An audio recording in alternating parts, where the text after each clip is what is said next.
of Oversight and Investigation is holding a hearing entitled Examining HRSA's Oversight of the 340B Drug Pricing Program. The 340B program was created by Congress in 1992 and mandates that drug manufacturers provide outpatient drugs to eligible entities at reduced prices in order for the manufacturers to remain eligible for reimbursement through entitlement programs such as Medicaid and Medicare. Now, the 340B program covers entities, which are like hospitals and other nonprofit healthcare organizations, that have certain federal designations or receive funding from specific federal programs. They're eligible for the 340B program by receiving certain federal grants administered by different agencies within HHS. Hospitals eligible for the 340B program include certain disproportionate share hospitals, children's hospitals, freestanding cancer hospitals, rural referral centers, sole community hospitals, and critical access hospitals. The Health Resources and Services Administration, or HRSA, an agency in the U.S. Department of Health and Human Services, is tasked with accepting applications and overseeing the covered hospitals and clinics. HRSA faces several challenges in conducting oversight of the 340B program, one of which is the lack of reporting requirements in the 340B statute. Participating hospitals save between 25 to 50% of the average wholesale price for covered outpatient drugs they serve, and then save $6 billion on drug expenditures in fiscal year 2016, according to the HHS Office of Inspector General estimates. Hospitals are not required to report their annual savings through participation in the program or how they use the money saved. For many of these covered entities, those savings are vital to the entity's survival, particularly those that serve a large percentage of indigent patients and operate at a loss each year. Other entities reinvest those savings in patient care, expanding access to patient care by opening centers in rural and underserved areas, or passing along the savings to patients by providing discounted drugs. However, as with so many federal programs, there are instances of errors and misuse. Specialists, oncologists in particular, have told stories to us of their grave concerns about the way some entities use the 340B program. For example, one story involves a doctor who referred many uninsured young breast cancer patients to a 340B hospital to receive cancer treatments, but watched as 16 of those patients were placed on a wait list for care, simply waiting for treatment while their cancer progressed from entirely treatable to potentially life-threatening. According to this doctor, the wait list was not due to an overall capacity issue. Instead, it was because the hospital simply chose to set a cap on the number of uninsured patients they would treat. I hope that instances like this are outliers, the exception to the rule. The integrity of the 340B program must be protected. HRSA must be able to conduct oversight in a way that allows it to uncover fraud and noncompliance. Indeed, HRSA audits from fiscal year 2012 to fiscal year 2016 demonstrate that non-complying entities violate program requirements through duplicate discounts, diversion to ineligible patients and facilities, and incorrect database reporting. Unfortunately, while HRSA has made improvements to their oversight efforts in recent years, the agency simply may not have the resources to adequately safeguard the program. The program has experienced dramatic growth in recent years, due in part to program expansions in the Patient Protection and Affordable Care Act. At a hearing before the Health Subcommittee in 2015, we learned that from 2001 to 2011, the number of covered entities participating in the program roughly doubled. The most recent data shows that from 2011 to 2017, the number of entities has nearly quadrupled. HRSA indicates that as of October 2016, 12,148 covered entities were participating in the 340B program. Despite that growth, HRSA maintains only 22 staff to oversee the 340B program and conducts roughly 200 audits per year. While HRSA has increased the number of audits conducted annually, which the committee applauds HRSA for, that number is still dwarfed by the vast number of participating entities and manufacturers. Now listen to this. At the current level of annual audits conducted, HRSA is auditing a mere 1.6% of covered entities. That's 1.6%, that's all. Further, because HRSA's audits consist of only a sample of drugs within each entity, these audits cover just a fraction of the program. Despite that, HRSA's audits have uncovered between 63 and 82% of audited entities to be non-compliant with program requirements since 2012. Needless to say, that is a concern. What would more intensive oversight, including additional audits, further reveal? What is the outcome if a hospital is found to be in noncompliance with diversion, duplication, or incorrect data? Well, nothing. No one has ever lost their 340B eligibility because of these problems. I thank HRSA for their cooperation in producing audit documents before this hearing in response to the committee's request last month. We are in the process of reviewing these documents to gain a better understanding of the audit process and may have more follow-up questions at a later date. Now, I'm a big supporter of the 340B program. I will continue to defend them, but I don't buy the argument that someone presented to me that says, show me someone who got caught, because chances are 98% that no one's even going to look at you. And so you won't be audited, and 100% chances that nothing's going to happen afterwards. That's why we were here, to find out, is there a concern or not a concern? And we welcome all the witnesses today and look forward to hearing HRSA's oversight efforts, the challenges HRSA faces, and how this committee can best enable HRSA to overcome these challenges. Now I yield 5 minutes to Ms. DeGette. Thank you so much, Mr. Chairman. Mr. Chairman, Congress created the 340B drug discount program 25 years ago to help safety net providers leverage their scarce resources to serve more people, especially people in low-income and vulnerable areas. Thanks to this program, providers across the country have been able to purchase discounted pharmaceuticals and expand and improve their services. I think we can stipulate that 340B is critical to provides critical medical services to low-income people, but we also can stipulate that we need to make sure that our oversight remains robust. 340B drug discounts allow eligible hospitals and other designated providers, including community health centers, state and local health departments, and family clinics, to make the most of their limited resources. But as the Government Accountability Office and the HHS Office of Inspector General have found, there's a need for more oversight of this important program to ensure that it achieves its critical mission. GAO and OIG have conducted several reviews of the 340B program and have repeatedly underscored that it needs more effective oversight. Of course, to conduct that oversight, HRSA must have the tools it needs to implement better controls over the program. These tools may require additional authority from Congress, which I'd like to explore today, and also, given the size of the agency, if you want more robust oversight, you're going to have to give more funding. I also want to point out, Mr. Chairman, that I'm troubled by the rule that the Centers for Medicare and Medicaid proposed last week, which would dramatically reduce reimbursements to Medicare Part B drugs for 340B hospitals.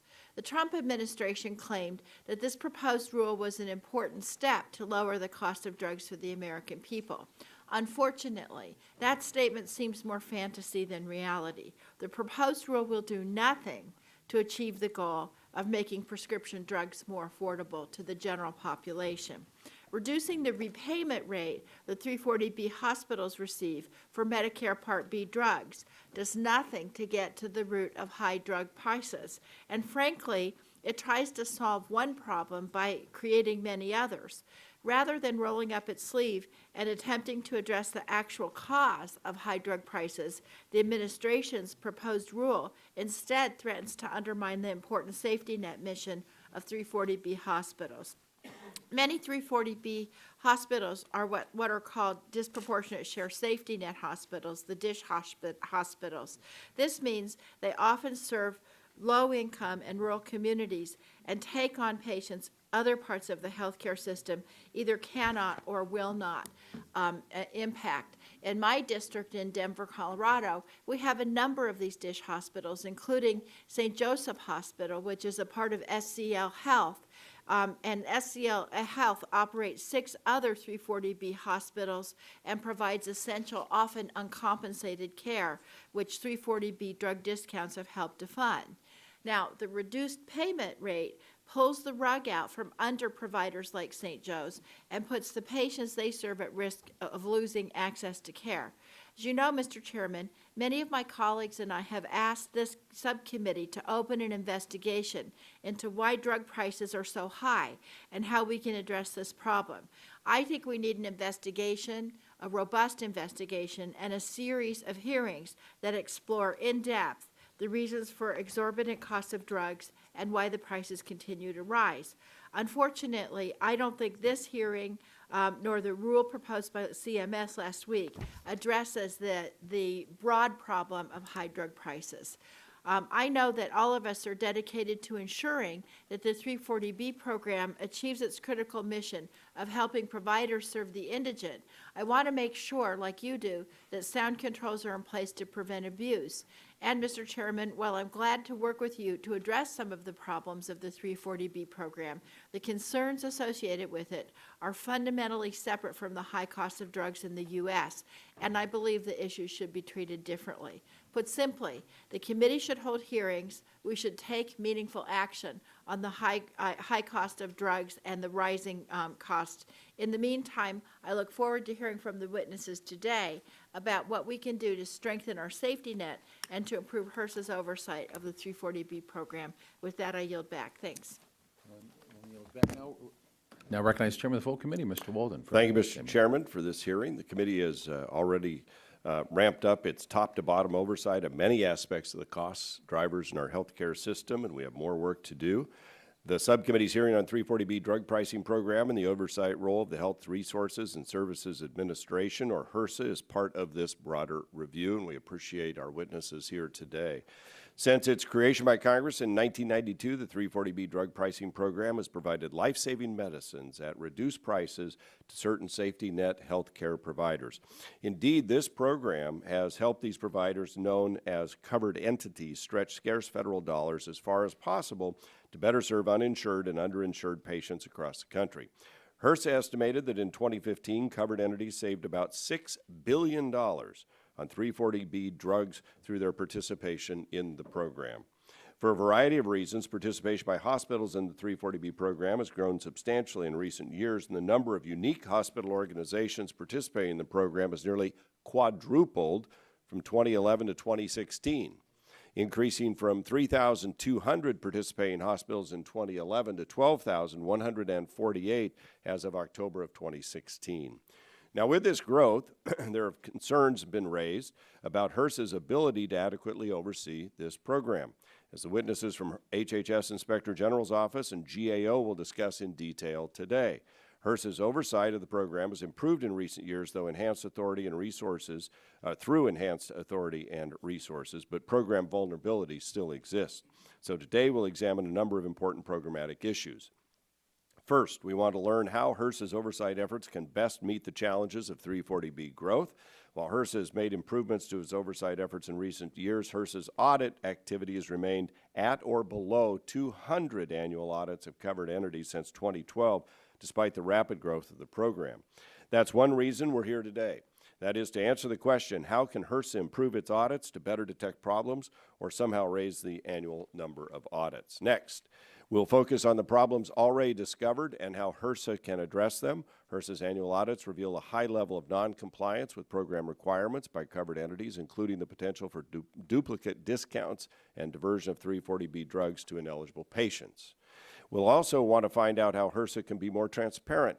Lack of transparency hinders HRSA's oversight capabilities, and while the purpose of the program is to stretch scarce resources as far as possible, reaching more eligible patients and providing more comprehensive services, neither 340B nor HRSA guidance explains how 340B providers must use savings from the program. That's an issue that's come to our attention.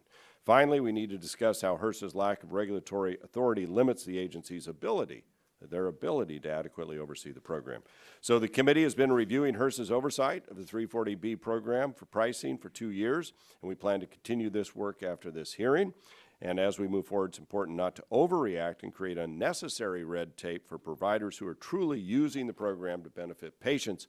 And I've heard from hospitals in my district, like those in Bend and even down on the South Coast outside of my district, just how important this program is to patients. While we do not want to overburden these safety net providers, we also need robust oversight over a program that's expanded this dramatically. Just last month, the committee sent a letter to HRSA to gain more insight into the audits conducted in the 340B program, and we want to extend our appreciation to HRSA for their timely production of information responsive to our requests. Thank you for doing that. And we look forward to hearing about the steps that HRSA is taking to strengthen the program. I also want to thank the Office of Inspector General at the U.S. Department of Health and Human Services and the GAO for your good work as well. And with that, I yield the balance of my time to Chairman of the Subcommittee on Health, Dr. Burgess. Thank you, Mr. Chairman, and thank you, Mr. Chairman, for holding this hearing today. As Chairman Walden pointed out, this program has saved billions of dollars for patients, ensuring that those in need could receive care and that the hospitals that provide that care can continue to support their communities. But the program has challenges. And audits by the HRSA have found high levels of noncompliance among 340B covered entities, raising questions as to who is currently overseeing the program and who should provide that oversight going forward. So I also want to thank our witnesses for being here today and discussing this very important program with us. This is a multifaceted problem. The way forward isn't entirely clear, but that's what this hearing is to sort out. So I'm grateful that we're having the hearing today and look forward for an opportunity to examine the 340B landscape going forward. I yield back. Gentleman yields neck. Now recognize the ranking member of the full committee, Mr. Pallone, for an opening statement, 5 minutes. Thank you, Mr. Chairman. 25 years ago, Congress passed bipartisan legislation establishing the 340B program. Since its inception, the 340B program has played a critical role in ensuring that low-income and vulnerable individuals have access to affordable health care. The 340B program provides discounts on outpatient drugs that have allowed safety net providers to be able to expand access to essential health care services for vulnerable patients. This program has been vital for safety net providers like community health centers, inner city and rural hospitals, HIV clinics, and hemophilia treatment centers. And the 340B program has made the difference between patients getting the life-saving health care services and drugs they need or going without. Congress created this program with the intention of helping covered entities expand their capacity to serve their patients.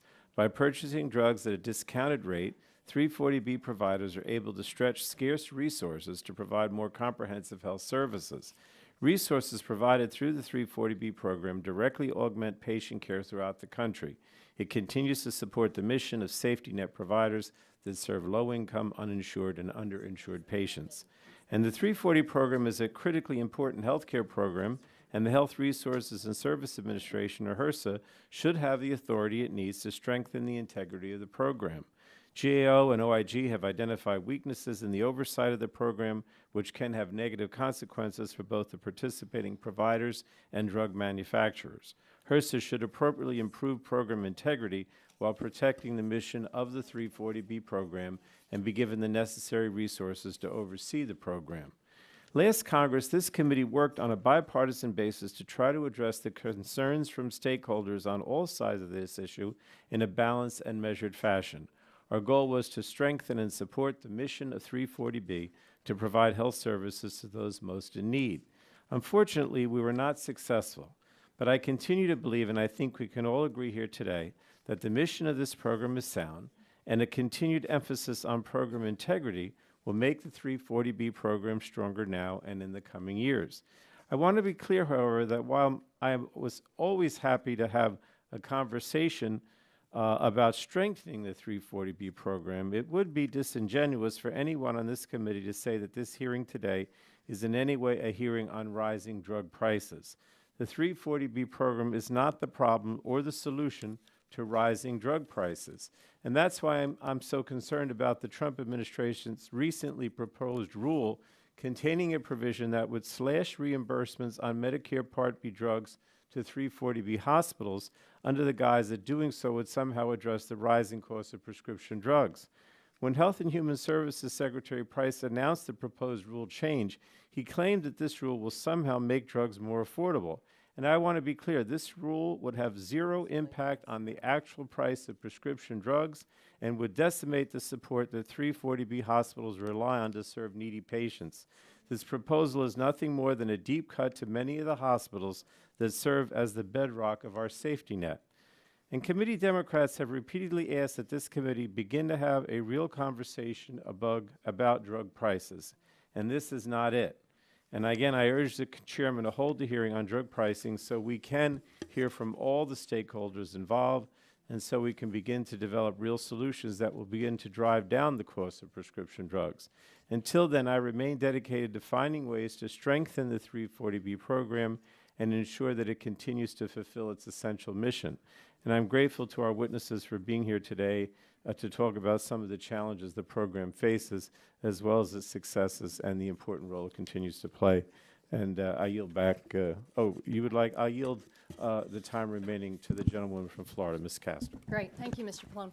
I just wanted to say that at a time when high and escalating drug prices are a top concern for all Americans, the 340B drug discount program is a real winner.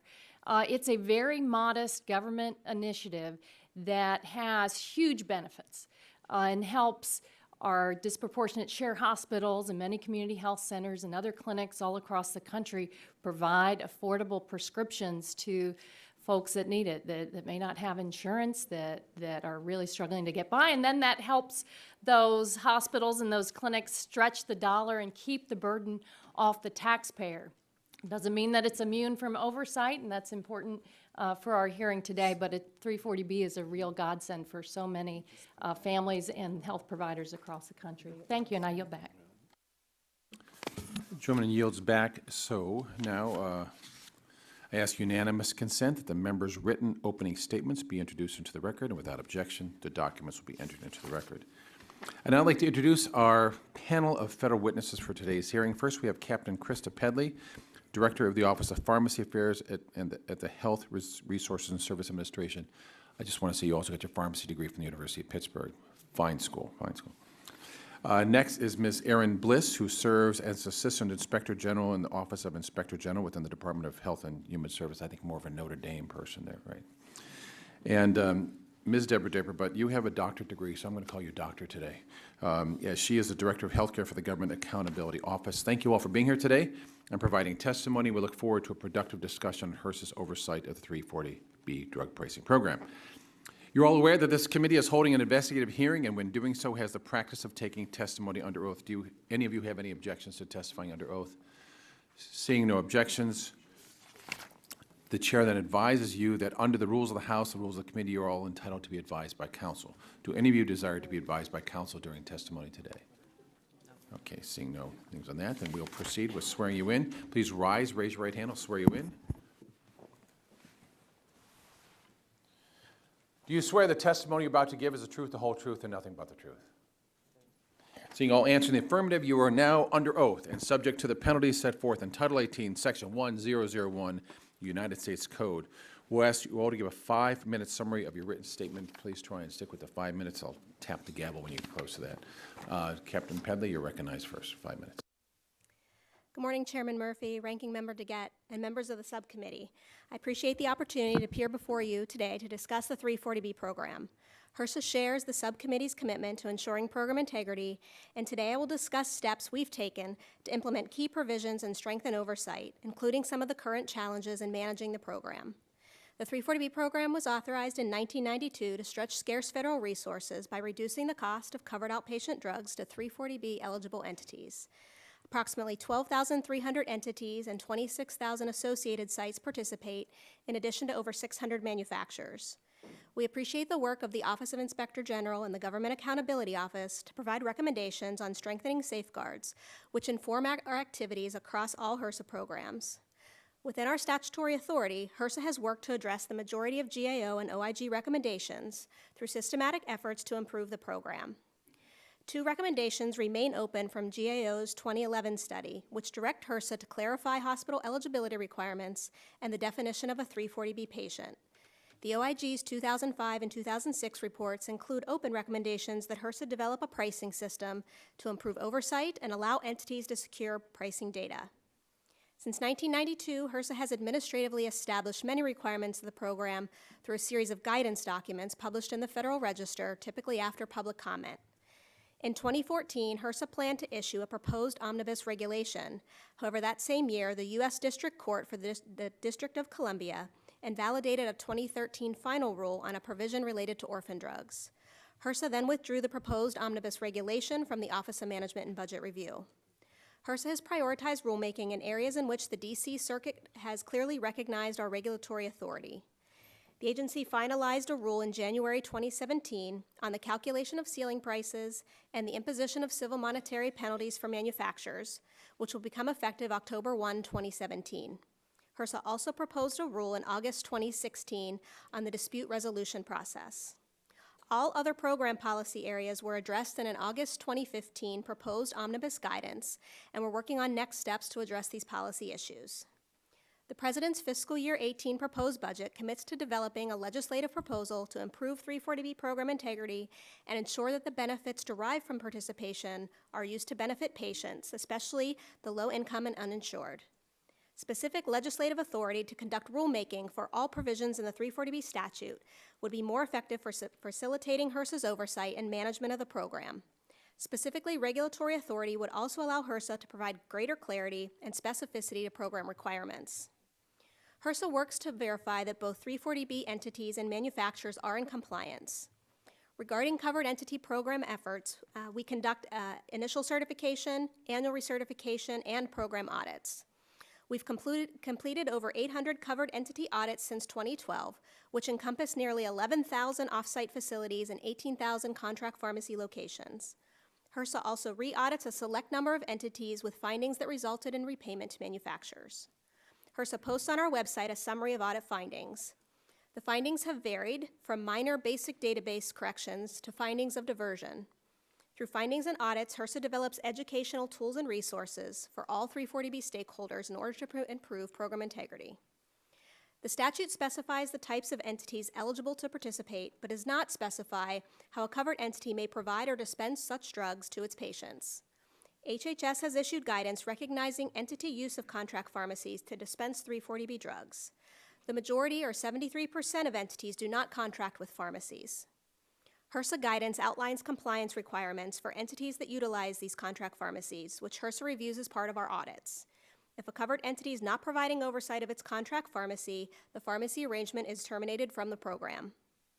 HRSA is also actively engaged in manufacturer oversight and has the authority to conduct audits of manufacturers. HRSA has conducted 7 audits of manufacturers in addition to developing regulations and guidance specific to manufacturer compliance. In accordance with the statute, HRSA is required to collect information from manufacturers to verify the accuracy of 340B ceiling prices, and then make those ceiling prices available to the covered entities. HRSA appreciates the work of the OIG and GAO to help strengthen the program. We look forward to continuing our partnership with them, as well as with Congress, to strengthen program integrity and enforce program requirements, as well as increase transparency on how entities use the program to benefit low-income and uninsured patients. I appreciate the opportunity to testify today and look forward to your questions. Thank you, Ms. Bliss. You're recognized for 5 minutes. Good morning, Chairman Murphy, Ranking Member DeGette, and other distinguished members of the subcommittee. I am pleased to join you today to discuss ways to protect the integrity of the 340B drug discount program. OIG has found that HRSA has strengthened its oversight of the 340B program over the years. However, more needs to be done. Some long-standing and fundamental challenges persist, and they impede effective program oversight and operations. OIG recommends 2 key improvements to 340B program integrity and oversight. 1, increased transparency to allow for payment accuracy, and 2, clarify rules to ensure that the program operates as intended. I'll explain both of these. With respect to transparency, OIG recommends that HRSA share ceiling prices with 340B providers and states. For providers, this will allow them to ensure that they are not overcharged by drug manufacturers. Currently, 340B providers cannot verify that they actually receive the required discount. Congress has given HRSA authority to do so, and HRSA is working on it. Sharing ceiling prices with states will allow them to ensure that Medicaid is not overpaying for 340B drugs. Making this happen may require new authority from Congress. States also need transparency as to which Medicaid claims represent 340B drugs. Even when states can determine how much they should be paying for these drugs, they still may not know which claims to reimburse at that price. This transparency is also essential for states to correctly claim Medicaid rebates from drug manufacturers. Without it, states put manufacturers at risk for paying more rebates than they should by inappropriately including 340B drugs. At the same time, states risk foregoing rebates to which they're entitled by inappropriately excluding non-340B drugs.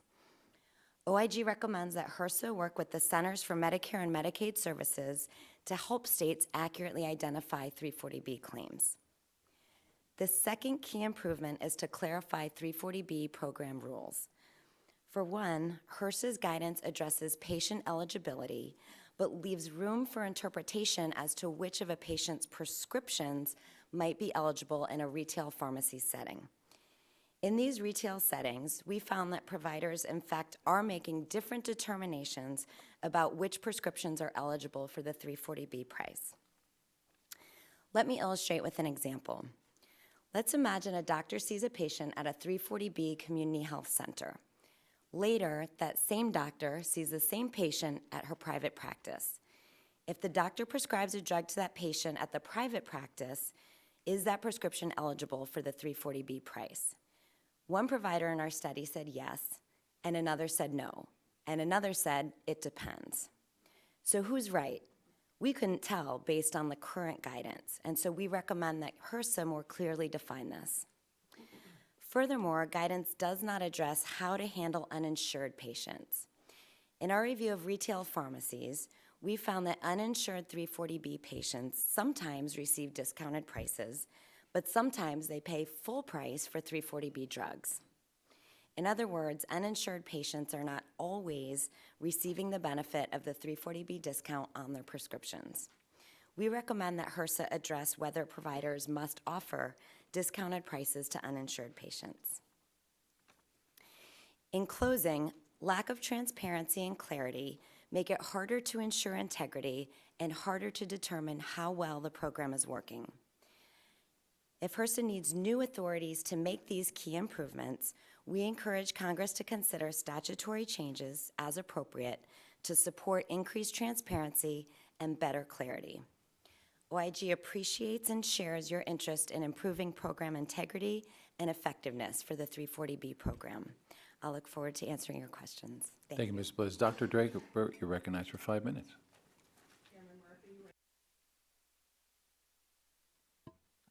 Chairman Murphy, Ranking Member DeGette, and members of the subcommittee, thank you for the opportunity to be here today to discuss the 340B program, including issues concerning its oversight. The 340B program was created by statute in 1992 and is administered by HRSA. According to HRSA, the intent of the program is to enable participating entities, also known as covered entities, to stretch scarce federal resources to reach more eligible patients and provide more comprehensive services. Participation is voluntary, but there are strong incentives to do so. For covered entities, such as certain hospitals and federally qualified health centers, substantial cost savings or revenue on outpatient drugs can be obtained through participation in the program. For drug manufacturers, participation is required to receive Medicaid reimbursement. Since the 340B program first became operational in 1993, it has experienced exponential growth in the number of covered entities. In 1993, the program had approximately 400 covered entities, and by 2017, there were more than 12,000, representing approximately 38,000 covered sites. The 340B program has also seen exponential growth in the number of contract pharmacies, particularly since 2010.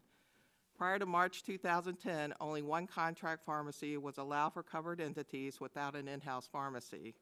In March 2010, HRSA lifted that restriction, and as a result, the number of contract pharmacies increased from about 1,300 in 2010 to nearly 19,000 in 2017, encompassing more than 46,000 arrangements. In 2011, we reported that HRSA's oversight of the 340B program was inadequate to provide reasonable assurance that participants were in compliance with program requirements. As a result of the identified weaknesses, we made 4 recommendations. One recommendation was for HRSA to conduct audits of covered entities to ensure compliance with program requirements. This recommendation was a result of our finding that HRSA primarily relied on participants to self-police and ensure their own compliance. In fiscal year 2012, HRSA initiated audits of covered entities and now conducts 200 audits per year.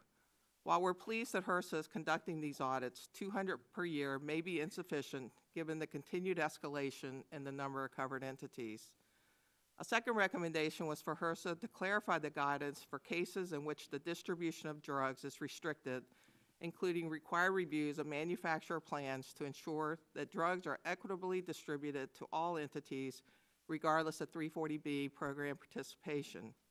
This recommendation was a result of our finding that in cases such as when the drug is inherently limited, manufacturers may have restricted distribution, but the manner in which they did so was not always clear. HRSA issued updated guidance in fiscal year 2012, which addressed our recommendation. The remaining two recommendations were for HRSA to issue more specific program guidance on the definition of a patient eligible to receive discounted drugs through the program and the criteria the hospitals must meet to be eligible to participate. These recommendations were the result of our findings that the lack of specificity in the guidance could be interpreted in ways that were inconsistent with the program's intent. This was particularly troubling given that the 340B program has been increasingly used in settings such as hospitals where the risk of diverting 340B drugs to ineligible patients is greater because these settings are more likely to serve such patients. HRSA has attempted but not succeeded in addressing these two open recommendations. In 2014, it developed a comprehensive 340B program regulation, but a court ruling found that HRSA's rulemaking authority for the program was limited to specified areas. In 2015, it issued proposed guidance, but withdrew plans to finalize it earlier this year, following the administration's directive for agencies to withdraw pending regulations and guidance. In summary, HRSA has undertaken efforts to improve oversight of the 340B program. However, there are a number of critical issues that remain unresolved, including whether the intent of the program, which was established nearly 25 years ago, is still relevant today, given the vastly changed healthcare landscape and 340B program environment. Continued lack of specificity in program guidance, most notably the definition of a patient and hospital eligibility criteria. Until these issues are resolved, there will continue to be concerns about the integrity of the 340B program and HRSA's ability to provide effective oversight. Mr. Chairman, this concludes my opening remarks. I'm happy to answer any questions. Thank you, Doctor. I now recognize myself for 5 minutes of questions. Captain Pedley, let me just start off with this. There's a lack of clarity in how the intent of the program is, which you outlined in your testimony and your documents there. The absence of reporting requirements and specific mandates and how savings must be spent. Can you elaborate a little bit more on that, what that impact is? So the statute is silent regarding how covered entities have to use their savings. Therefore, HRSA doesn't have authority to require what these entities are doing with their savings. So is that savings, does it go into the general fund of the hospital or clinic, or do they like a separate account? So even if you were to audit that separate account, you could see where that money goes, or is there no way to do that? I don't have insight into how a hospital may manage those funds. Okay, so you wouldn't know, but you don't audit that anyway, so. Correct. But these entities are generally supposed to serve specific vulnerable populations. But people who may go into a hospital or entity that has a 340B program, there's not a means test by which says you can't go to this program based upon your income. They could come in regardless of income, correct? Correct. The statute is silent as well as to whether a patient is insured or uninsured. They just have to meet our patient eligibility guidance. And the patient eligibility guidance, I understand, is the records have to be kept there and the doctor treating them has to work there. Yes, there have to be records, and HRSA audits those records. Okay. So do community health centers use a sliding scale to discount policy to determine a patient's ability to pay? I know under their separate grant requirements, they do have different things in place. I'm not familiar with those. Okay. But that's under their grant requirements, not under the 340B statute. My assumption is they would, and that'd be one way of passing on savings. Do hospitals use a sliding scale to discount policy to determine a patient's ability to pay? I don't have insight into that either, as they're not required under the 340B statute to pass on the savings. But hospitals and other covered entities can acquire the drugs at a 25 to 50% discount, right? Correct. And then charge the patients the full price for the same drug. So the amount that they charge the patient after they receive that discount, again, is a decision made at the hospital. The price that they charge is outside of the 340B statute. So if someone who is very, very low income, struggling, could come in and purchase under what the intent of the program. But at that same clinic or hospital, it was brought up before about oncology, someone could come in there, for all we know, could be a multi-billionaire, and also they would be eligible to, the drug would be eligible, the hospital could buy at a discount and sell it to the person at the full price? So the statute is silent again on the how the savings are used and whether the patient is insured or uninsured.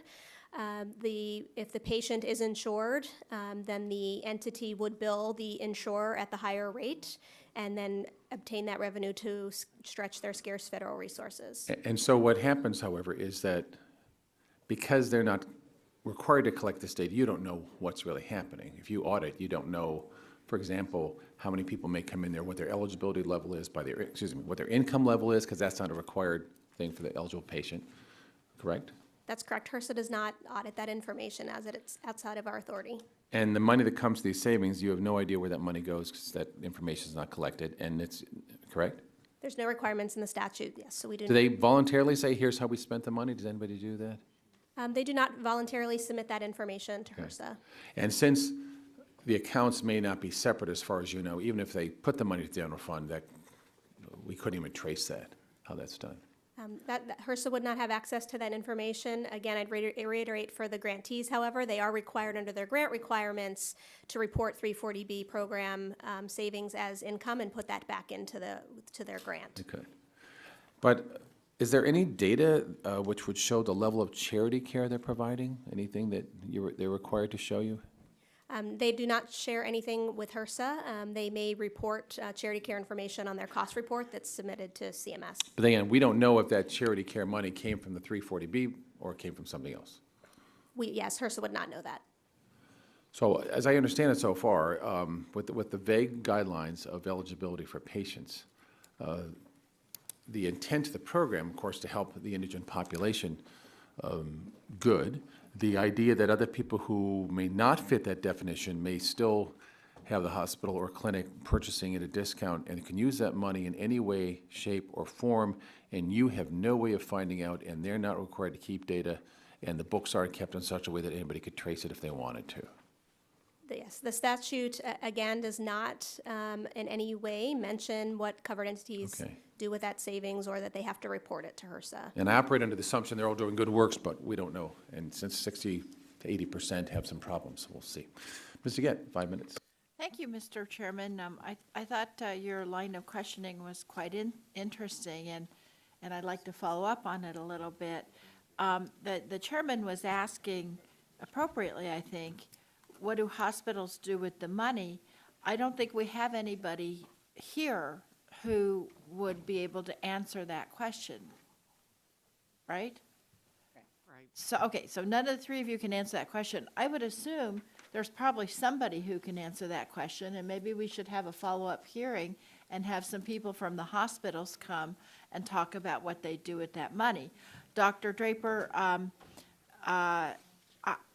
I do know that one of the GAO findings was that, well, first of all, is the GAO aware of a practice with hospitals where they get the discounts under 340B and then they they pass those discounts along to billionaires and things like that? Have you found any evidence of that? We have not looked at that specifically. And getting back to your earlier Yeah. question, we did, in our 2011 work, we did interview a small number of covered entities, asked them what they did with the revenues, and most said they're not required to report this. Right. But what they told us was that they used the monies to expand services to patients and to provide more comprehensive services. So the limited evidence you got seemed to indicate they were using that for the original intended purpose. Yes, it was very limited information, and I think, number one, Mr. Chairman, I think we should try to get some hospitals in here to talk to us. But number two, I think your inference is correct. We probably do need to get more controls, and that's why I said in my opening statement that we may need to have more, we need to have more legislative reporting and more transparency, because you can't have a program where nobody knows what's going on. But let's get back for a minute to the original purpose of the 340B program. Captain Pedley, what the 340B program was intended to do was to help providers stretch scarce resources and give services to people who are uninsured or lack insurance altogether. Is that right? Yes, from report language, the intent of the program was for these covered entities to be able to purchase the drugs at a discount in order to stretch their resources and provide more care to Right. patients. So if people didn't have this source of revenue, hospitals, assuming they're using the revenue for the originally intended purpose, they might have to cut back on services that they would provide to these underserved populations. Is that correct? So if the program were not used, Yeah, yes or no will work. yes. Thanks. Now, Dr. Draper, I understand that in the GAO audits, you found some weaknesses in HRSA's ability to oversee the program, and also you found that the agency needs to issue guidance that defines a 340B patient and clarify the standard for hospital eligibility. Are those in general your concerns? Well, to give you an example, the definition of a patient is very ambiguous. It's that the patient has an established relationship with the entity, and that entity maintains the medical records, and that the entity, the provider of services from that entity is either employed or under a contract arrangement or some other type of arrangement. So we had concerns about the language about like some other type of arrangement. What Right. specifically does that mean? And I think it's been interpreted very broadly. So let me ask you, do you think the agency has authority under the current statutory language to tighten those definitions up, or do you think that we need to do something with the statute? Well, since 1992, the agency has issued program guidance to try to clarify the rules of the program. So we're a little confused about why. I think there's some concern that they need some regulatory authority versus having guidance. And Okay, so we might have to go and look at the statute to do Perhaps. that. Yeah, okay. And Ms. Bliss, I just wanted to ask you quickly, what tools or authorities do you believe HRSA needs in order to efficiently administer the 340B program? Thank you. We believe that increasing transparency and clarity around the program rules is very important. And while I can't offer a legal opinion on HRSA's authority, our understanding is they may need additional authority from Congress to do this. Great, thank you. Thanks, Mr. Chairman, I yield back. Thanks. Can I follow up on that quickly? I'm just curious, with regard to those definitions, entities, are any of you receiving letters, pressures from other organizations, Hospital Association, Pharma, et cetera, on recommendations for these changes? we have not. You have not? Ms. Bliss? No, not at all. Captain Pedley? So when we proposed in August 2015 our omnibus guidance, patient definition was a part of that, and we did receive over 1,200 comments related to the entire guidance, but within those specifically to the patient definition. Okay. I mean, just with regard, it might be some of this committee would like to see some of those. I agree. We'll sharpen our question to you. Thank you very much. Chairman Walden? Thank you, Mr. Chairman. Thanks for having this oversight hearing. And I just want to follow up on a couple of things. Do we or do we not know or audit how the savings are spent? That seems to be one of the issues. We all believe that everybody's a good actor and the money's going to the people most in need as well as savings, but I also am not clear that HRSA actually, that there's a clear definition of how the money should be spent or that we track the money. Is that correct? So the statute is silent as to how savings are used, therefore HRSA does not audit or have access to that information. So we really don't have a trail of breadcrumbs as to, you know how much is saved, right? Or do you, The discount on the drug? right? So it's on average between 25 to 50%, but it depends on the specific drug.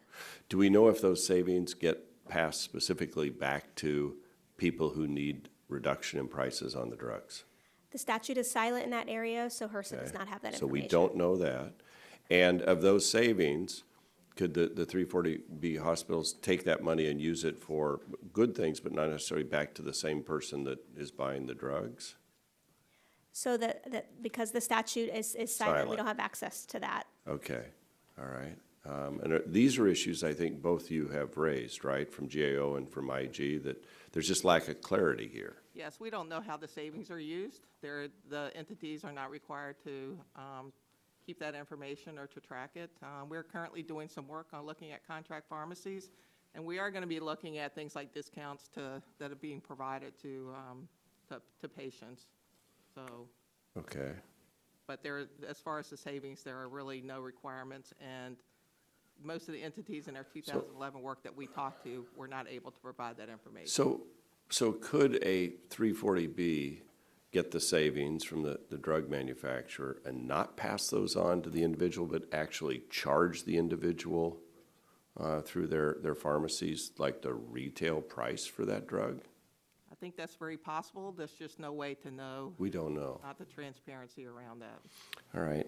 Yesterday, HRSA's website listed a total of 41,132 registered sites. That's an increase of 3,636 registered sites since the budget justification was released.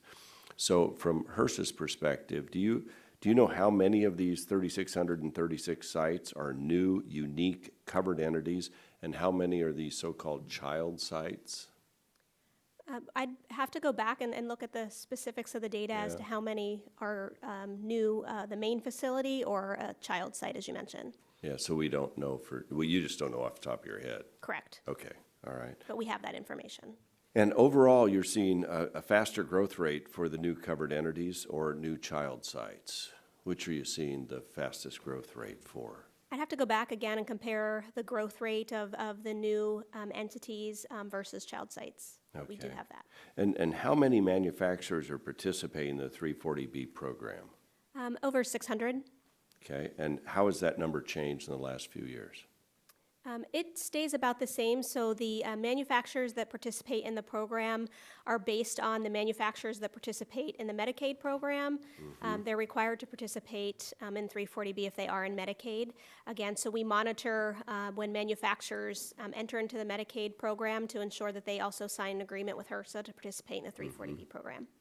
And I don't know if this is a fair question to ask you, Captain, but it's my understanding that HRSA was given an additional $6 million in funding beginning in FY 2014.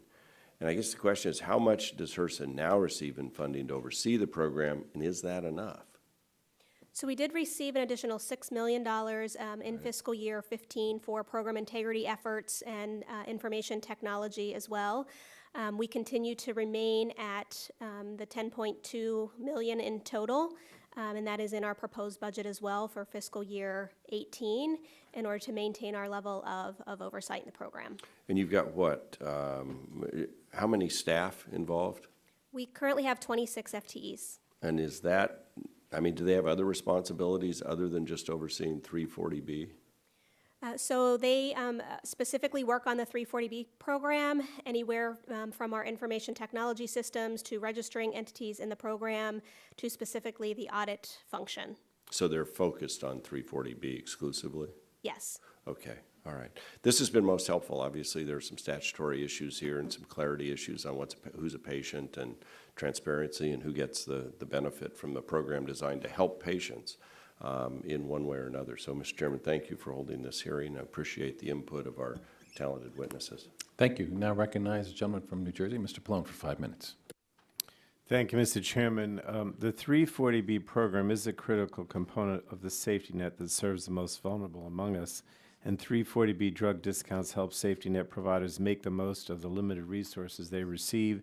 As a result, they're able to reach more eligible patients and provide those patients with more comprehensive health services. And I believe in both protecting 340B and improving the integrity of the program to ensure it remains strong for the future. My questions are of Captain Pedley. Could you describe how this program helps safety net hospitals and other covered providers give care to needy populations? In other words, the 340B, would you, if you could answer that question. So the intent of the program was for these entities defined in statute to be able to purchase the drugs at a discount so they can stretch those scarce federal resources. Once they're eligible for the program and listed on our database, and we validate to ensure they are eligible per the statute, they are then able to purchase these drugs at a discount, typically 25 to 50% lower than what they would have otherwise paid. And so the discounts help ensure that all individuals, including the underinsured and the uninsured, have access to care. Is that a correct statement on my part? Yes, based on the intent of the program. All right.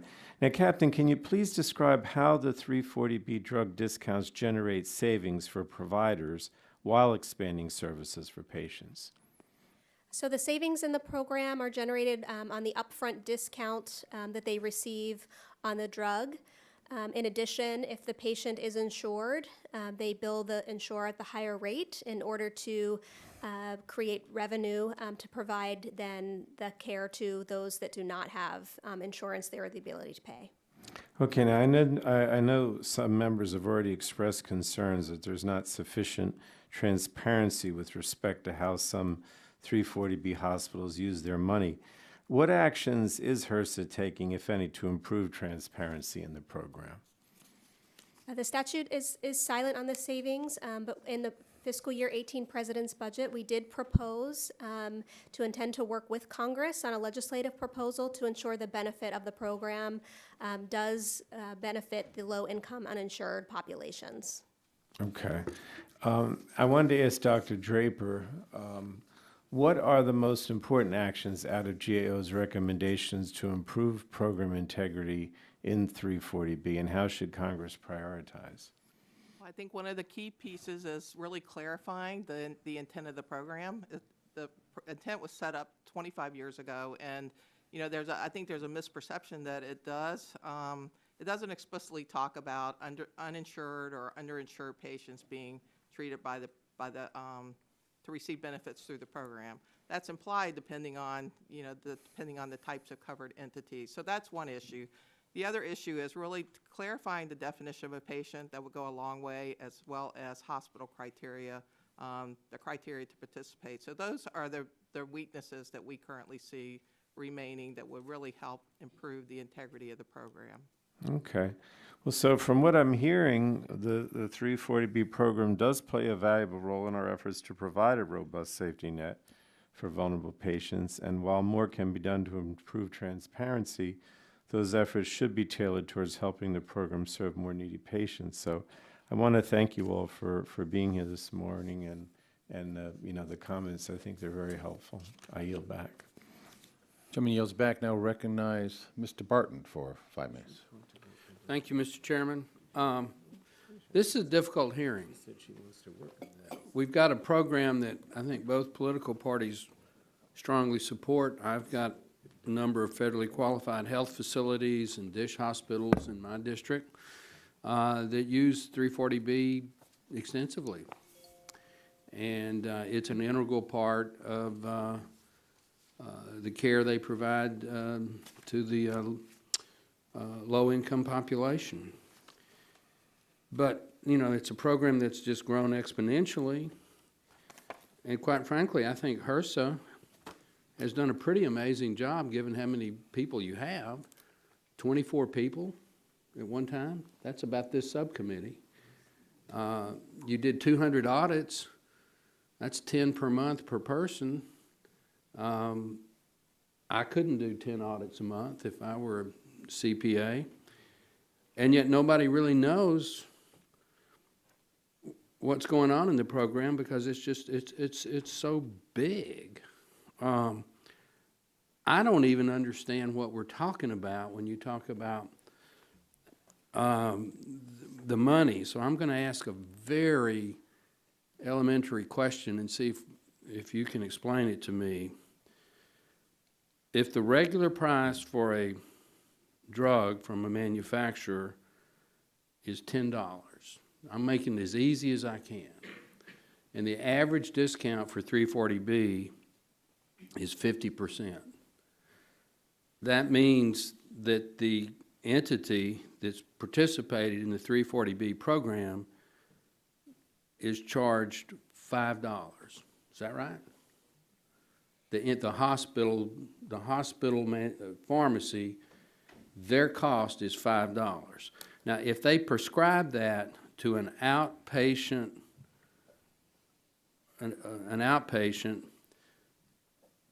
what does Medicaid pay for that prescription? Do they pay $5? Do they pay $10? Do they pay $7.50?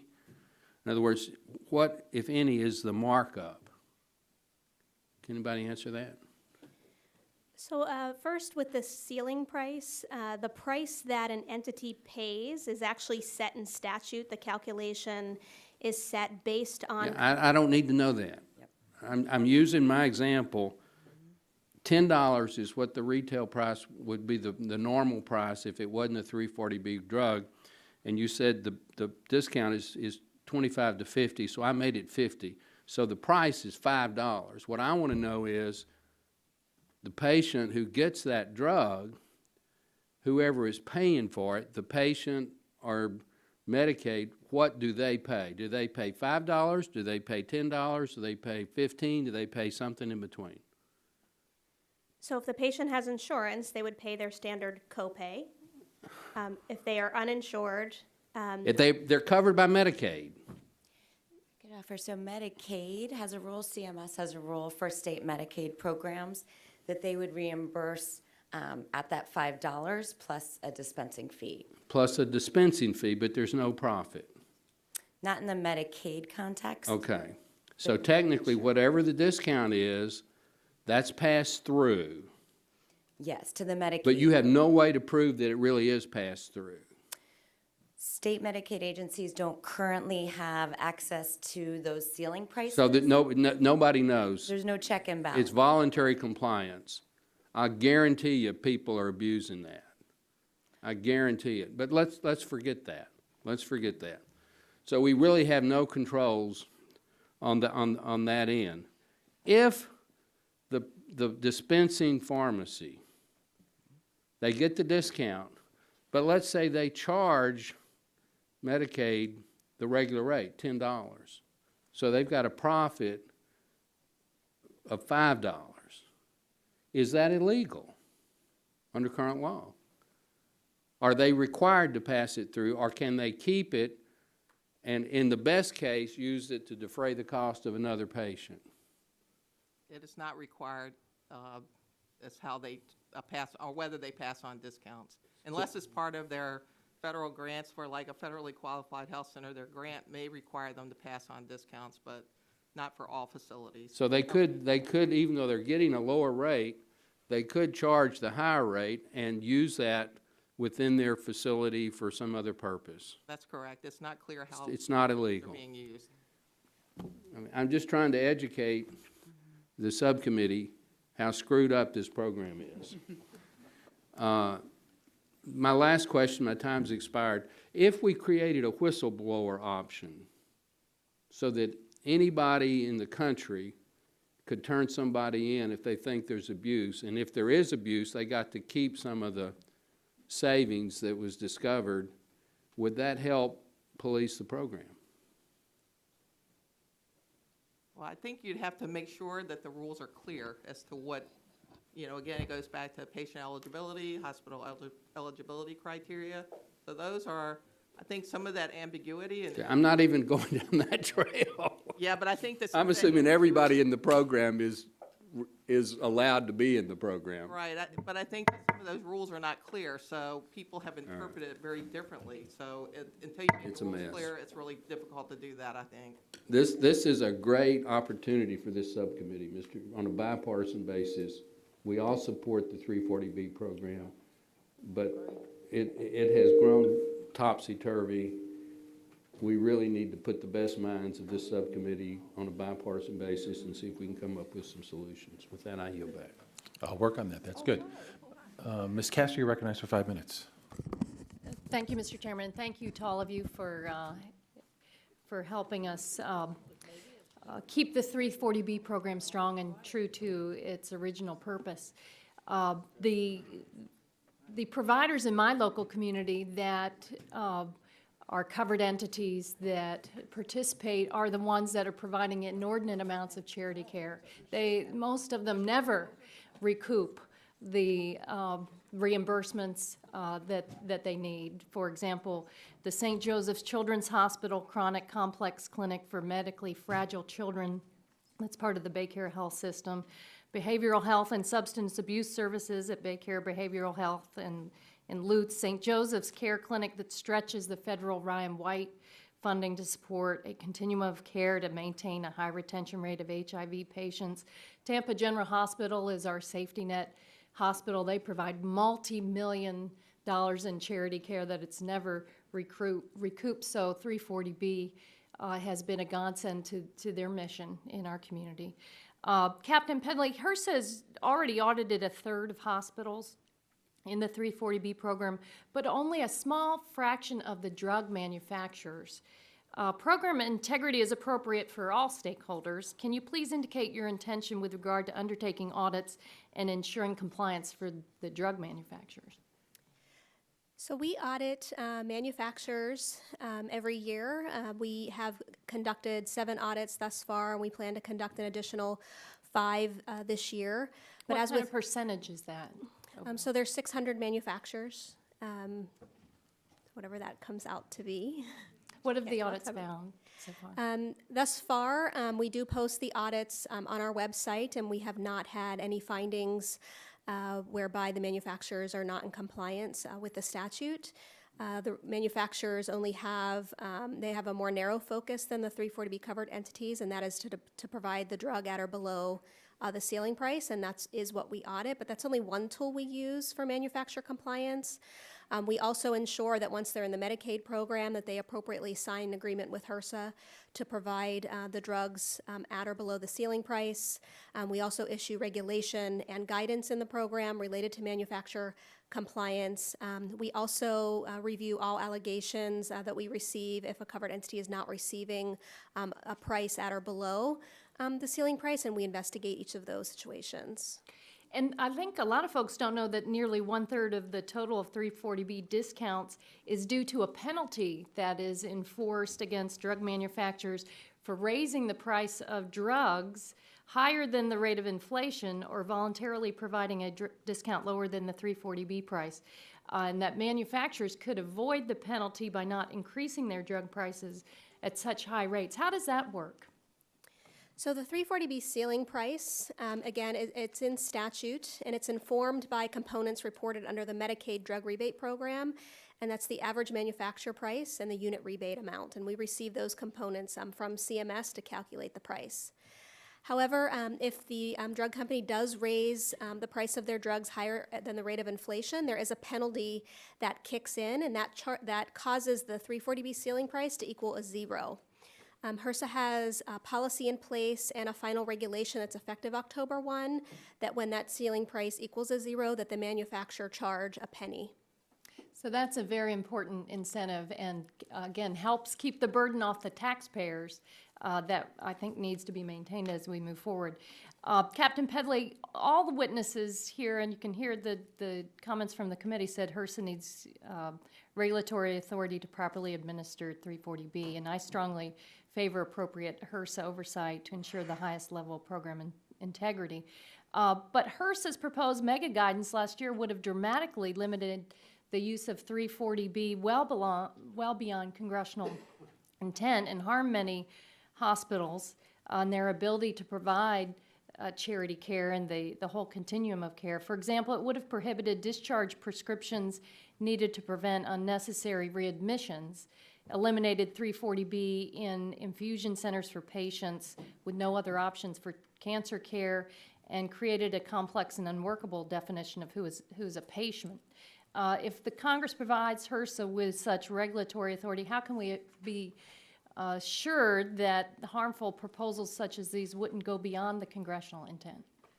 So HRSA's proposal in 2015 in the omnibus guidance, we did address patient definition, and based on some of the things that we were seeing in our program integrity efforts, such as audits, informed our decisions around how to define certain elements in that guidance.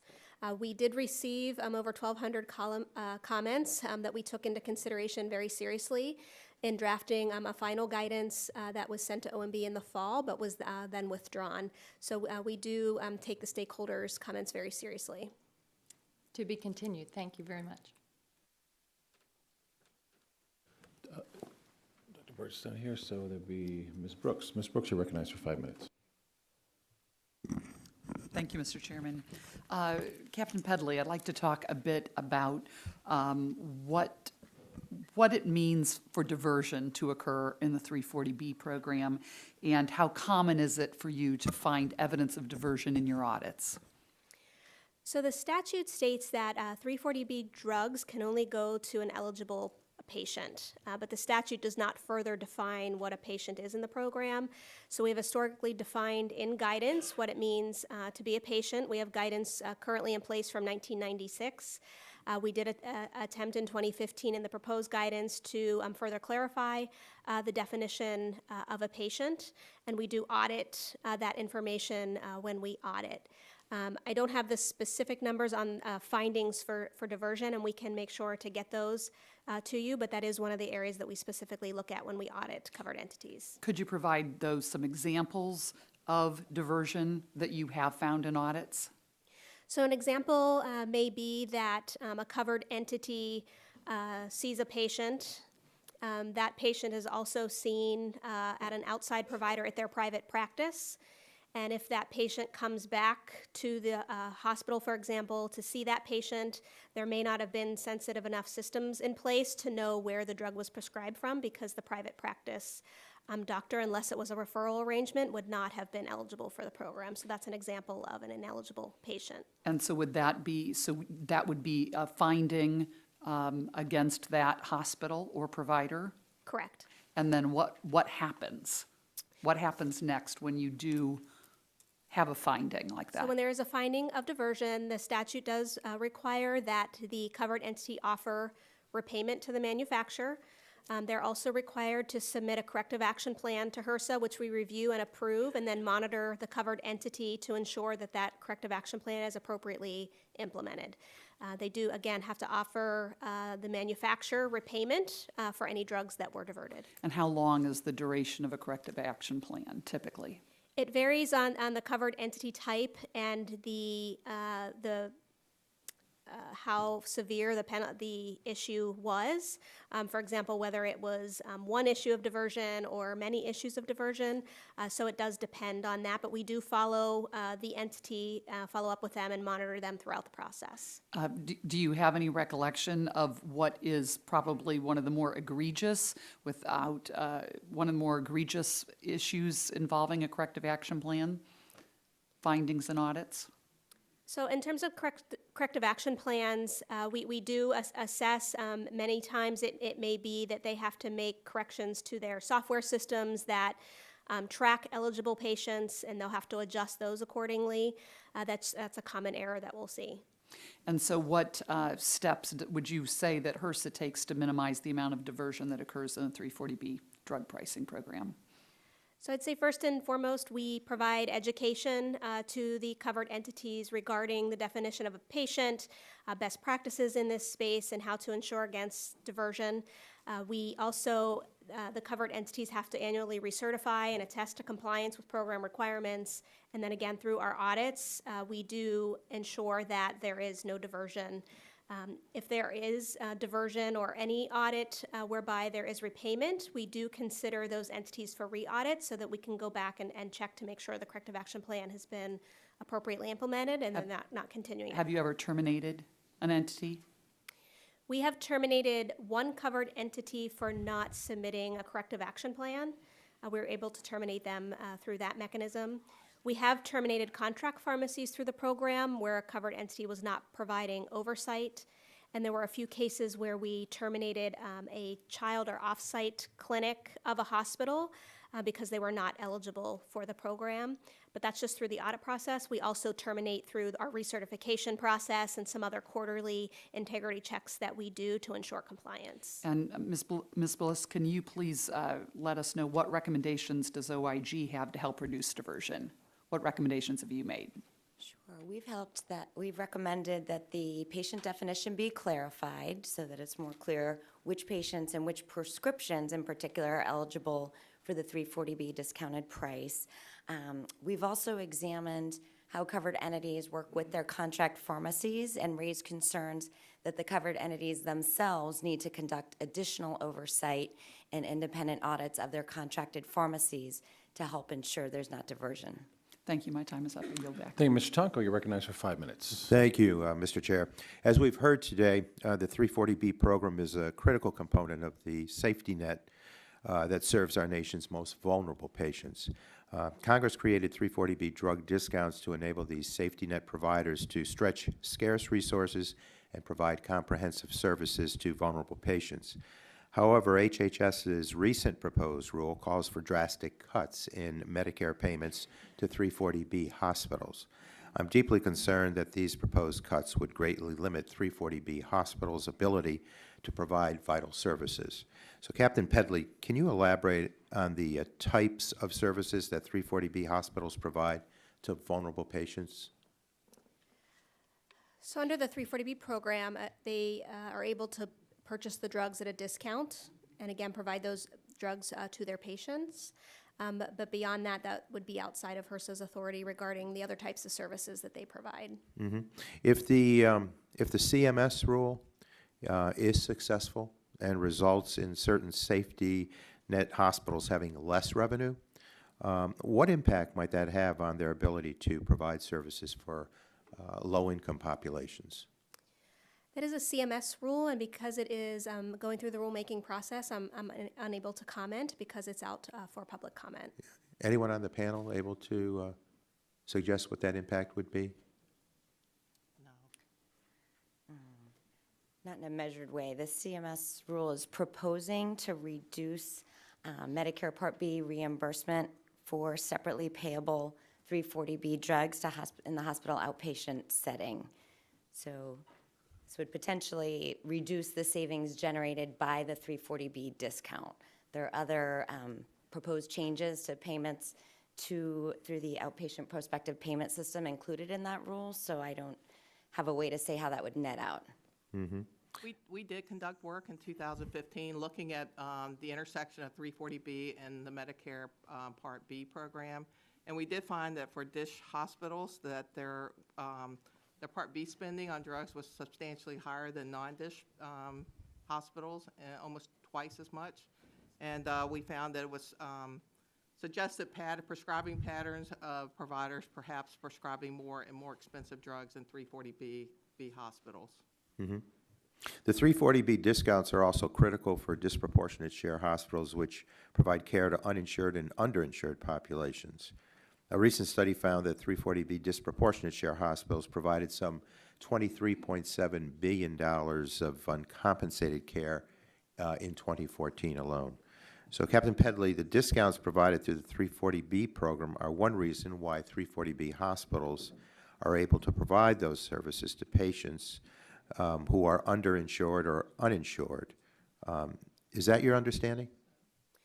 So the intent of the program was for the entities to purchase the drugs at a discount in order to stretch their resources. The statute is silent regarding whether the patient is insured or uninsured. But obviously it's going to help some in those categories.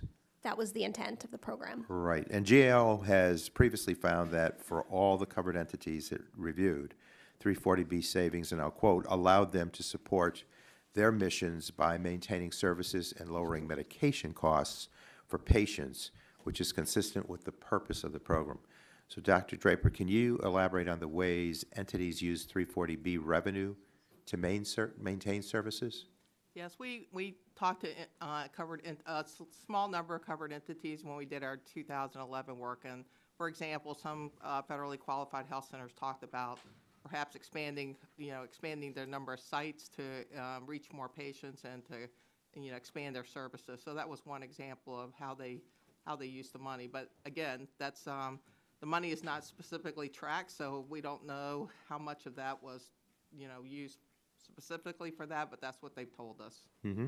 Thank you. And Captain Pedley, I understand the proposed rule was issued by CMS and not HRSA, but is it fair to say that a drastic reduction in payments to 340B hospitals would have a significant impact on covered entities in your program? I'm unable to comment due to the fact that it is in proposed format. Right. Well, thank you. Mr. Chair, I'm all for finding solutions to rising drug costs, but this proposed rule does nothing to address that. It would be a disaster for 340B hospitals and certainly for the critical services they provide. With that, I yield back. I thank the gentleman. Gentleman from New York, Mr. Collins, is now recognized for 5 minutes. Thank you, Mr. Chairman. I want to thank the witnesses as well. And maybe, to start with the summary, we all understand the importance of 340B, including the pharmaceutical companies, what the intent was in 1992. I think the reality is the landscape of the cost of drugs, especially in the oncology world, especially as we've gotten into some of the biologics and the treatments, which are great for any and all of these patients, but the costs are astronomical. And as a result, then these discounts become very significant and much more so than a generic drug type of thing. So it's been a very changing pharmaceutical world, certainly the last 10 or 15 years compared to '92.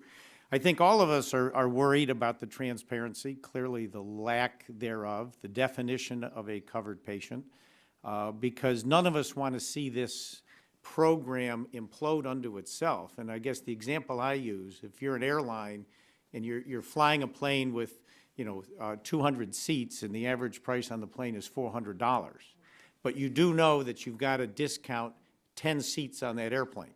So you've got a revenue piece that gets into your pricing model that, you've got 190 seats at $400 and 10 seats at $200, you got that model. But what we're starting to see, especially in the oncology world, is private hospitals buying up oncology practices. There's only one reason they're buying the oncology practices. Those are the most expensive pharmaceutical drugs prescribed, and a 50% discount on a $60,000 drug is real money. And we don't know where the money is going. We don't know if the patients are getting it properly or whether there's a diversion. But as that percentage goes up, think of the airplane taking off now with 200 seats, and half of them are at $400, and the other half are at a 50% discount. There's only one thing that's going to happen. The $400 price is going to $500. So here we are. We always are worried about the cost of pharmaceutical drugs, but potential abuse in the 340B program. There is no free lunch in America. At least that's what we were taught growing up. The price of the drugs will go up because the abuse results in the most expensive drugs grabbing this discount. So the transparency is critical, and I think our committee can work together on that. I do know factually there are hospitals that have a line item in their P&L, and it's called 340B pricing. Discounts. 340B discounts is an actual line item on their profit and loss statement, and they don't use it for additional services. It's simply a line item on the P&L, and that's where we need to know where the money's going. These are not the grantees. The grantees, the Ryan White AIDS clinics, we know exactly what they're doing, and that was the intent back in 1992. And some of the grantees are very worried, because I've met with them, that if we don't get this under control, there could be impacts on them, and nobody wants to impact any of the grantees. So I guess it comes back, Captain Pedley, as we've heard the others, the OIG and the GAO state, we need this clarity on patient definition. We need clarity on requirements for transparency, and we need perhaps clarity out of HRSA. What do you need from us? Because guidance is guidance, regulations and regulatory authority is that, but there seems to be almost a disconnect of what you are allowed to do, what you're not allowed to do. Do you need more regulatory authority for Congress, or don't you? I mean, you see my worries, and I hope I tried to give you an example of why we've got to get this under control. Based on the court ruling in 2014, the court held that the statute only provides HRSA regulatory authority in 3 specific places, and that's the ceiling price and civil monetary penalties for manufacturers and an administrative dispute resolution process. The first 2 were combined. All other areas of the program, we do not have specific regulatory authority. We do propose in the fiscal year 18 President's budget to provide that regulatory authority for HRSA. Regulatory authority does provide us the ability to be more clear in the requirements of the program, which is why we did include that in the President's budget. So are you saying right now, for instance, I also serve on the Health Subcommittee of Energy and Commerce. Do we on the Health Subcommittee have the language you would like? Because I would think fairly quickly we could move that language into a bill, and I think in a bipartisan way move that through Congress. Have they been that specific? Has HRSA been that specific? I would have to check with my department colleagues on whether there's been specific language. If there is, could you provide that to the committee and to myself? Because I think that could be a very quick starting point. Thank you, Mr. Chairman. I know my time's up. Thank you all for your testimony. Thank you. The gentleman from California, Mr. Ruiz, is recognized for 5 minutes. Thank you, Mr. Chairman. Thank you for this conversation. I've worked very closely with FQHCs and rural clinics. In fact, my medical career, I grew up in an FQHC. Essentially, that was a block from my house that took care of farm workers, and I've seen patients that go in that couldn't afford their medications. And the 340B program is very essential for a clinic to be able to provide lower cost, or at least cover the uncompensated, underinsured patients' costs and expand their services. So this is something that we definitely need to strengthen and to get right. But we're not talking about the big picture here. I mean, why are drugs so expensive to begin with? That's the common sense questions. This is another Band-Aid approach to figuring out how can we make medications more affordable, but we're really not addressing the elephant in the room, which is why are these medications so expensive? And perhaps in addition to transparency for this program, where we want information from FQHCs and people that are struggling to meet the needs of underserved communities, we should also have transparency on the big pharmaceutical companies, on their costs and their pricing, and where are their monies going to, so that we can figure out how we can help protect patients and other entities who have the focus on providing care for our neediest patients throughout America and our middle-class families who are underinsured and who are still struggling to make ends meet. So we need to protect this crucial program, which allows thousands of entities across the country to provide life-saving prescriptions and care for the most vulnerable in our communities. And we know that these providers operate on a very narrow margins, and this program allows them to stretch their money to serve more patients. For example, the Desert AIDS Project in my district has a hepatitis C program through which patients have access to the medication to treat their disease that otherwise can be cost prohibitive. And I've seen day in, day out how not having access to the proper medication is devastating to the overall health of patients. Ms. Bliss, you talk about transparency. If you were to have a wish list of what you want to know in transparency within these programs, what would that wish list be like, and what is the number one information that you would most advocate for in terms of transparency? Thank you. In the current program as it stands, we're advocating for increased transparency in the ceiling prices and in identifying which claims are subject to the 340B discount. And that's because there are existing program rules around those features of the program. So coming from an oversight entity, our link is to those criteria, where we advocate that there be new information, new guidance as where there are missing rules. So at this point, we're focused on the program as it stands, but we would, in an environment with additional rules, then we would certainly recommend transparency, go hand in hand with new requirements, so that we'd be able to tell whether the program's working as intended. For example, what kind of transparency would you place on hospitals and clinics? Well, at this point, there are no reporting requirements, as Captain Pedley has described, about how those savings get spent. But there are also no requirements about how they should be spent. So if hospitals were to start reporting those today, we wouldn't have a measure to judge the success or the outcomes or whether they would meet program intent. So reporting requirements tied to actual program criteria and goals are what would be most effective. What would be most helpful for you, Captain Pedley, in being able to enforce these in terms of transparency? So the statute is silent on the savings piece, but we did propose in the budget to work with Congress on ensuring that the program does benefit patients, especially those that are low-income uninsured.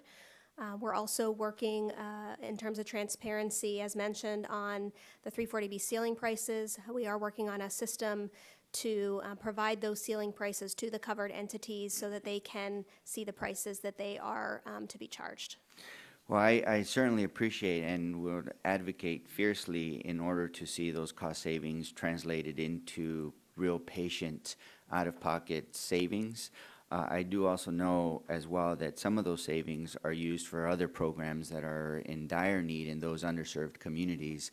And so, you know, I think that a combination of both are very wise for these entities who work under very strained, under-resourced conditions to provide an enormous amount of help for patients who actually need it. So thank you very much for your efforts. Gentleman yields back. The gentleman from Michigan, Mr. Wahlberg, is recognized for 5 minutes. I want to start by thanking the Chairman for holding this hearing. The 340B program assists some of the most needy patients in our communities, including those who receive their care at community health centers, hemophilia treatment centers, and HIV clinics. As the number of entities participating in the 340B program has quadrupled since 2011, we've learned of greater oversight challenges, and we're hearing of those today. I'm hopeful and expectant that this hearing will help us clearly identify those challenges as we seek to preserve and strengthen this 340B program so it continues to truly meet needs. Captain Pedley, I see that HRSA first began auditing covered entities in 2012 as recommended by a 2011 GAO report. As has been noted, HRSA has fewer than 30 staff devoted to oversight of the 340B program, so it's understandable that HRSA has conducted relatively few audits over the years when compared with the size of the program. 51 audits in fiscal year 2012, building up to 200 audits in fiscal year 2016. What concerns me is the high rate of noncompliance that HRSA uncovered in a very small sample size of the program. Based on the available data, HRSA found noncompliance in 63% of 2012 audits. In 2013, that number rose to 79% of audits showing noncompliance in 2014.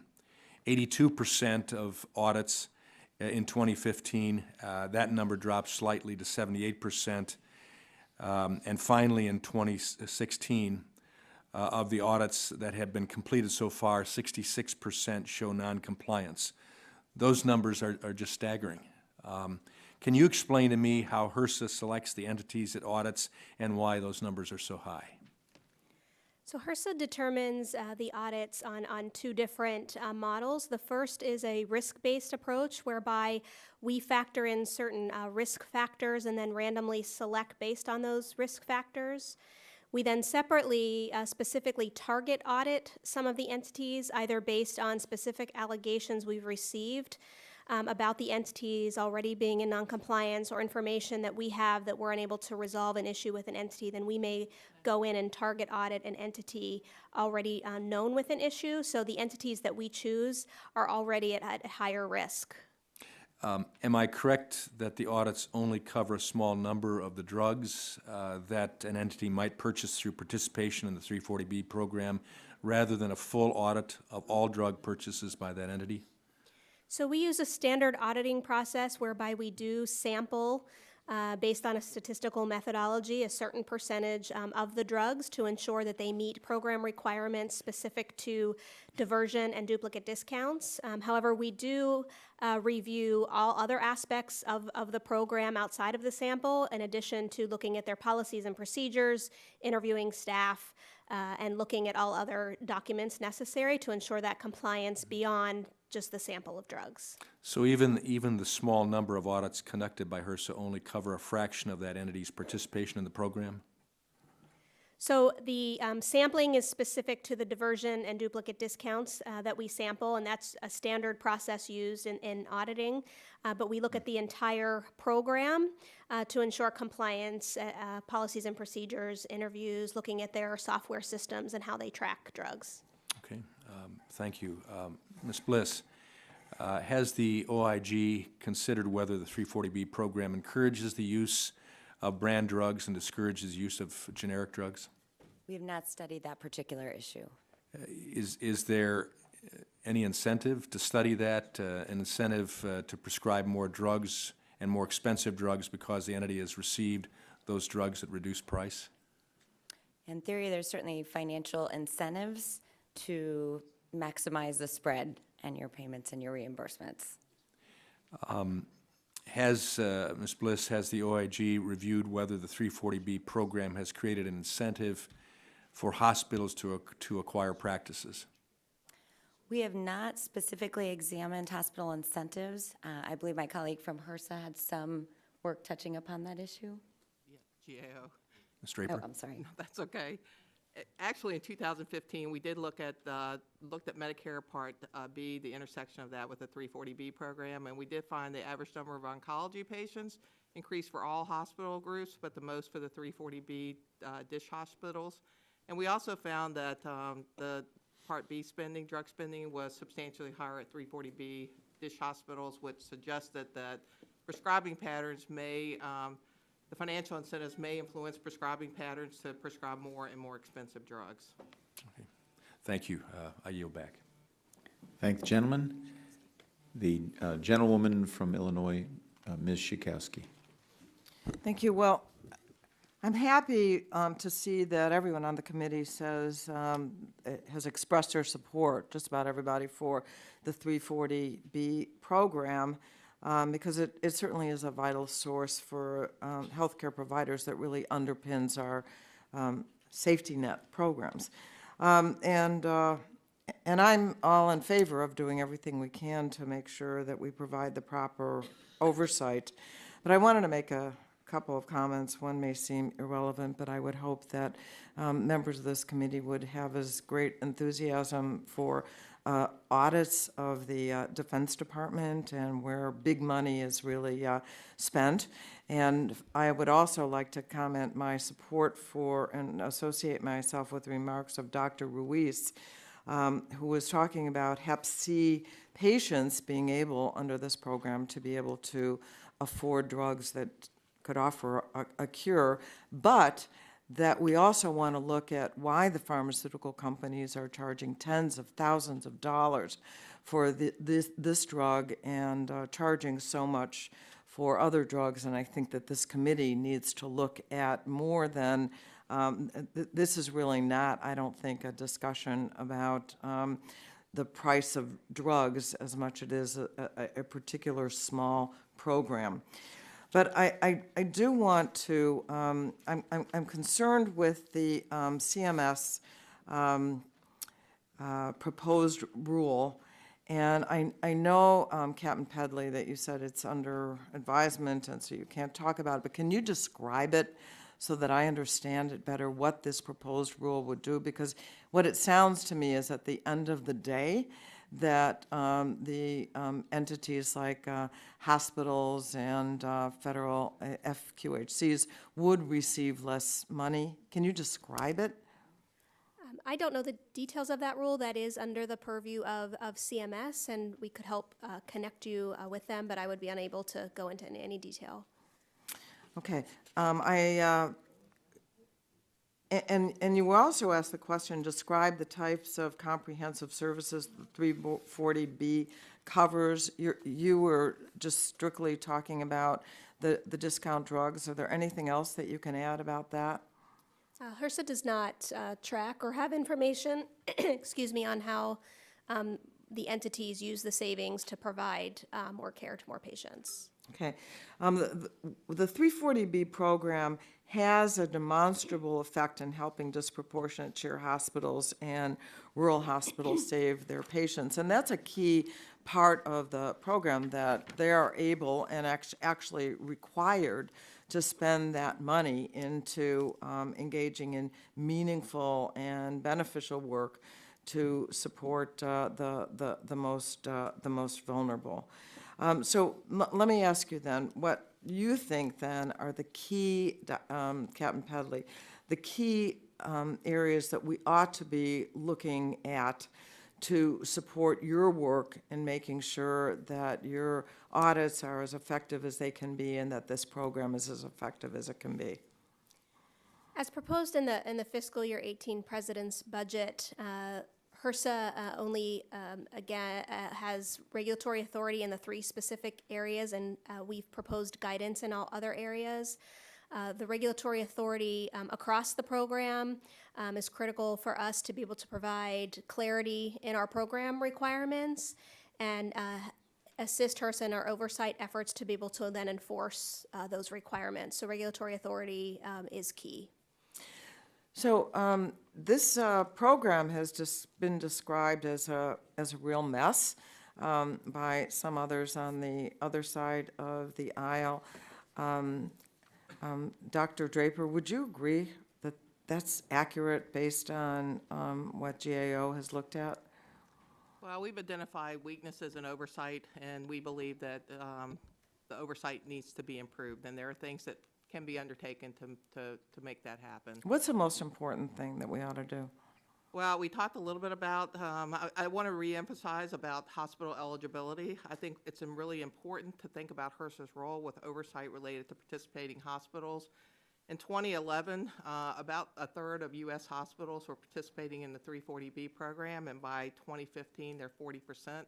HRSA may have more updated numbers, but I think the issue, because other grantees have specific requirements based on their grants that they have to follow, like in treating underinsured or uninsured patients, you have a range of hospitals participating in this program, and they operate in settings that provide both inpatient and outpatient services, so the risk for diversion is really, there's more risk because this is an outpatient program. Drugs are not to be used for an inpatient setting. Hospitals also tend to have more complex contracting arrangements in organizational settings, which is really different than the federal grantees. And then they also serve, they provide a larger volume of drugs in multiple settings. So I think the risk is probably higher for hospitals, and that's why I think that the hospital eligibility criteria is really critical, as well as the patient, the definition of a patient. In my home state of Illinois, there are over 100 hospitals participating in the 340B program. And by and large, I think, and I'm not disagreeing that we want to look at this carefully, but that helps those institutions better serve their patients. We have the 340B program helped a 9-year-old patient with a brain tumor who receives care at the University of Illinois. In Chicago, and they were able to afford a drug that she needed for her chemotherapy regimen that's not covered by her insurance. So, we all have anecdotal information, I think, but I just worry that we don't want to throw out the baby with the bathwater. Ms. Bliss, what would you say is the most important thing? Clear program rules are fundamental to ensuring program integrity, accountability, and even assessing to what degree the program is working. Okay. I appreciate that. Thank you very much for yielding back. And I now recognize the gentlelady from California, Ms. Walters. Thank you, Mr. Chairman, and I'd like to thank the panelists for being here today. Captain Pedley, I understand that the number of entity child sites has more than doubled in the past 6 years, rising from roughly 16,500 in 2011, according to GAO, to 41,132 as of yesterday, according to HRSA. 2 weeks ago, on July 5th, HRSA listed the number of registered child sites at 40,745.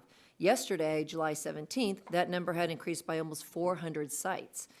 That is a drastic increase in child sites. And I'd like to get a sense of what is driving that increase in sites and how that affects program integrity. How much can this rise in child sites be attributed to consolidation? That is, the trend of larger entities, often DSH hospitals, buying smaller clinics and physician practices that as a result fall under their 340B umbrella. The statute's very specific as to which entities are eligible for the program, and HRSA's role through that process is to ensure that when an entity applies that they do meet the statutory requirements. So everyone that we do list in the program does meet the statutory requirements and are eligible. Okay, when a covered entity acquires another practice as a child site, it's my understanding that the drugs dispensed to that child site's patients often becomes eligible for 340B discounts.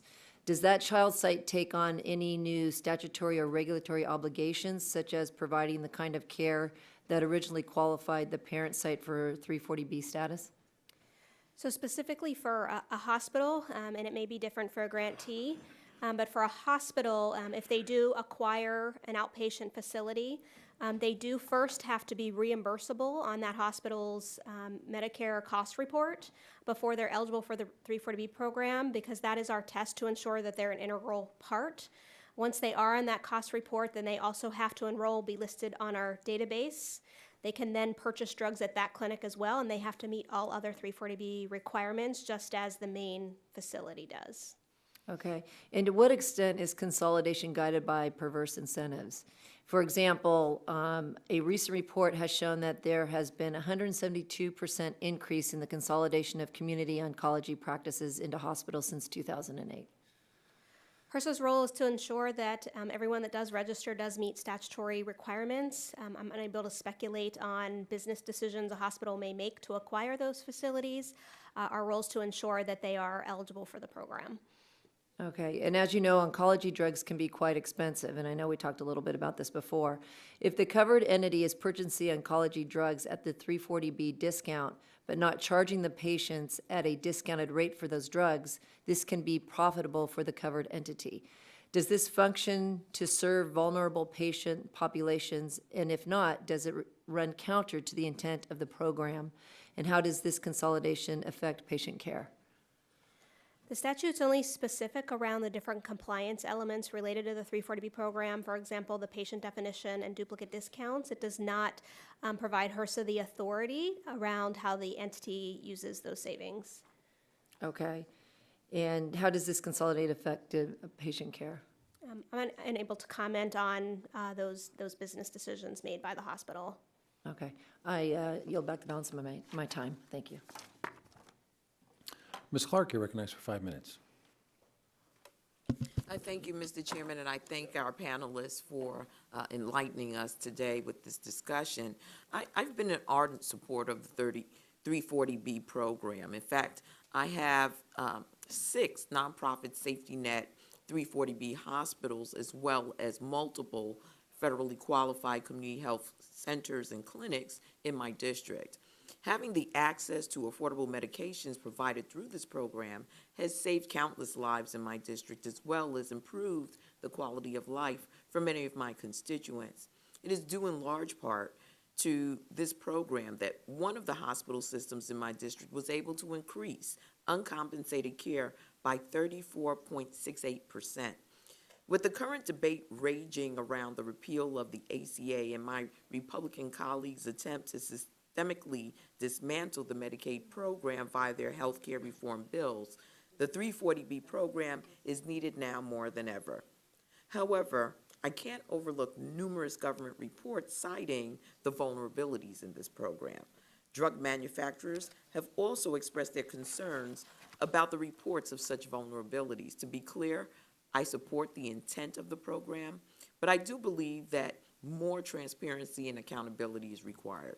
Therefore, additional oversight and reasonable checks and balances are needed to strengthen the program. So my question is to you, Captain Pedley. The first question is, can you provide me with the dates by which some of the oversight tools stemming from the GAO and OIG recommendations will be fully implemented?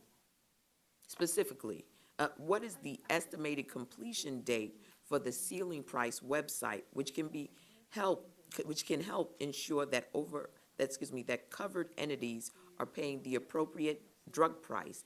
And can you tell me the date by which a centralized mechanism, similar to the 340B Medicaid exclusive file, will be up and running for Medicaid managed care organizations? The 2011 study from GAO did recommend information for us, but specific to the ceiling price system that you mentioned, we received funding in fiscal year 14. We honored that, and we had a contract put in place that September in order to start development of that system. It is complex. There are over 40,000 drugs as part of that system. We also have to ensure that it's developed in a way to ensure the confidential and proprietary nature of those prices and to ensure that the information in that system is not redisclosed. We are getting close to the release of that system and plan for it to be released in the coming months so that covered entities are able to view the ceiling prices So that would be this year, in the coming months. 2017, coming months. Months are always coming. We do hope that it's soon, and we have an education plan in place to ensure that those that are going to be able to use the system have adequate time to learn it so they can understand more about that system and the information it will contain.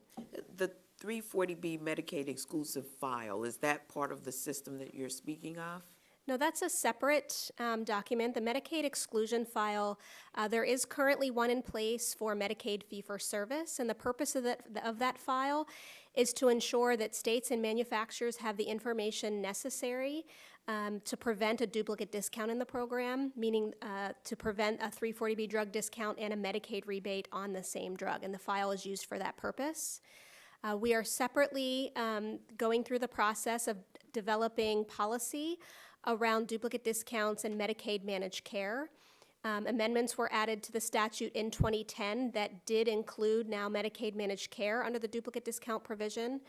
We proposed in our 2015 omnibus guidance policy related to that matter, and we received comments. We are also in discussion with CMS related to that, as there will also have to be a policy in place by CMS in the states in order to make that process work. Well, that process is of interest to me since I have a significant portion of my of the recipients in my district are now in Medicaid managed care plans. Is there no completion dates? Are there no completion dates that are up and running, and when can those dates be really confirmed for us? So we first have to address the policy matter as to how to handle duplicate discounts related to Medicaid managed care, and we're working with the administration currently on next steps related to that policy. And then from there, we would develop some type of file or information that would be used to prevent those duplicate discounts. Well, let me close by congratulating you, because I know that HRSA has been working on this item for a while, and I'm happy to see them finally done. I yield back, Mr. Chairman. Thank you, Ms. Clark. Recognized gentleman from Pennsylvania, Mr. Costello, for 5 minutes. Following up on Ms. Clark's line of inquiry, Captain Pedley, do you agree that given that 2/3 of the more than 70 million Medicaid enrollees are in managed care, that whatever policy changes you're proposing there would probably go further in terms of addressing the issue of duplicate discounts than anything else? So under Medicaid managed care, we do have to first develop that policy for how duplicate discounts are to be prevented under Medicaid managed care, and that involves many parties through the process. Our authority is specifically over how an entity prevents those duplicate discounts. CMS would have to separately address this issue with the states and the Medicaid managed care organization. Do you agree that the policy change can occur within the regulatory realm and that no legislative action will be required? HRSA does not have regulatory authority related to duplicate discounts. CMS? I do not know the answer to So that. at this point, you do not know, and I don't mean this to be an unfair question. You don't know whether this will require legislative action in order to address the policy change required in order to drill down and prevent duplicate discounts in the managed care realm? We have the authority to present guidance, as we've presented in our proposed guidance. In order to regulate on this issue, we would need a legislative change. Okay. Do you have an opinion on what policy is required or legislative change is required in order to address that? So in the fiscal year 18 proposed budget, we did propose for broad regulatory in the program in order for HRSA to better clarify our policy and to ensure that those policies are enforceable. Shifting gears, HRSA, this is in the testimony of Ms. Bliss. HRSA worked with CMS and with Congress to obtain any needed authority to share ceiling prices with state Medicaid agencies. Do you have sufficient statutory authority to carry out that recommendation of providing ceiling prices to state Medicaid agencies? The statute is very specific to allow HRSA to provide the ceiling prices to covered entities. Therefore, we would need a legislative change to provide that information to the states. We are currently in discussion with CMS regarding some possible administrative options, but we would need upfront a legislative. Okay, so let's talk about that for a second. Let's assume that state Medicaid agencies have the ability to learn of the ceiling prices. Can you share for this subcommittee how that would positively impact the program integrity? So in terms of providing the ceiling prices to states, it would not address any issues around duplicate discounts under the 340B statute. The ceiling prices would be in place to help inform the prices being paid for those drugs so that the states could reimburse the covered entity according to CMS rule. Can you share with me if you were to use claims level methods to identify claims for 340B purchased drugs and HRSA's guidance were updated related to same, what would that do in terms of program integrity? Would it improve it? So claims level data, as suggested by the OIG in their study, would make transparent the specific 340B drugs that are being purchased in order to prevent duplicate discounts. Do you believe that there is an insufficient technology platform right now in order to provide the type of transparency and accountability in order to make sure that this program operates the way that it should? So related to the recommendation made by the OIG for HRSA to provide more clarity regarding Medicaid managed care and how to prevent duplicate discounts, we have been working very closely with CMS, and we have convened many of the stakeholders in this space regarding how a solution may play out to prevent duplicate discounts. Right. And an IT solution is very important to that process. So I understand, look, there's the clarity issues. The clarity issues are because there's ambiguity, people can interpret things differently, and thus you have different results with given the same set of facts.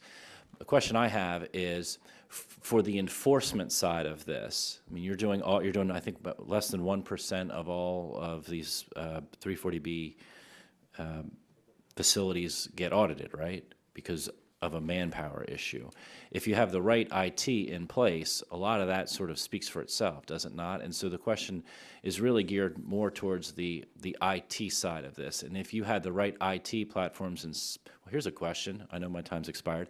If you had the right IT platform, do you feel that you could perform more audits in the same amount of time? Or could you provide more audits in a given year if you had a better IT platform? We have not explored IT related to whether we could conduct more audits or not, but that's something that we could look at. Well, the IT would be on the side of the reporting, right? My time's up. I yield back.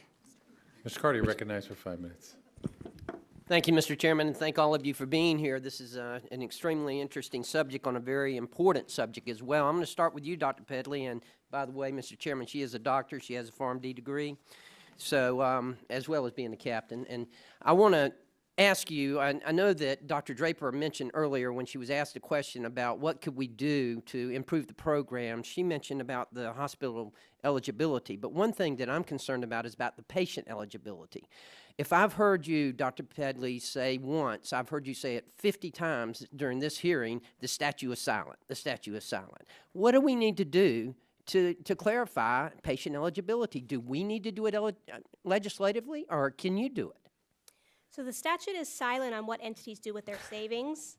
It does, however, mention that it has to go to a patient, and HRSA does have authority related to creating guidance on who is an eligible patient.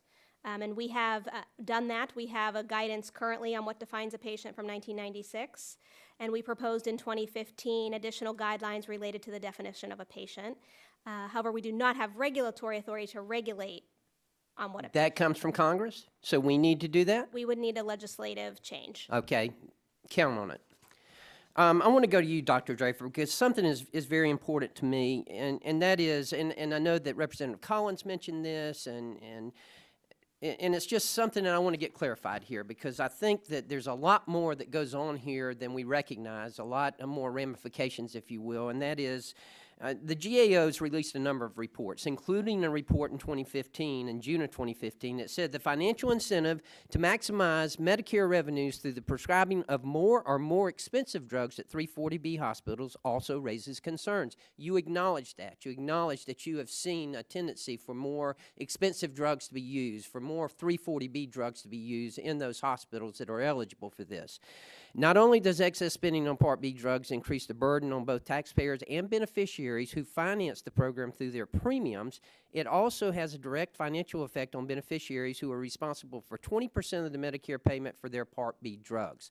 This is something that's very important. Throughout this hearing, I've heard, well, this isn't really talking about prescription drug costs. Well, it is really talking about prescription drug costs, because I can assure you this is helping to increase prescription drug costs.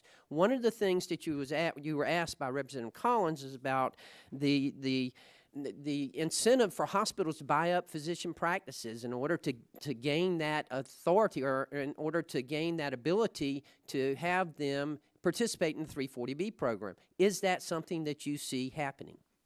Well, in our 2015 work, we did find that the average number of, I know there's been a lot of discussion about oncology practices in particular, but the number of oncology patients increased for all hospital groups, but the most for 340B. Absolutely. And the less competition we have within the healthcare system, the higher the prices are. So it's just a merry-go-round here.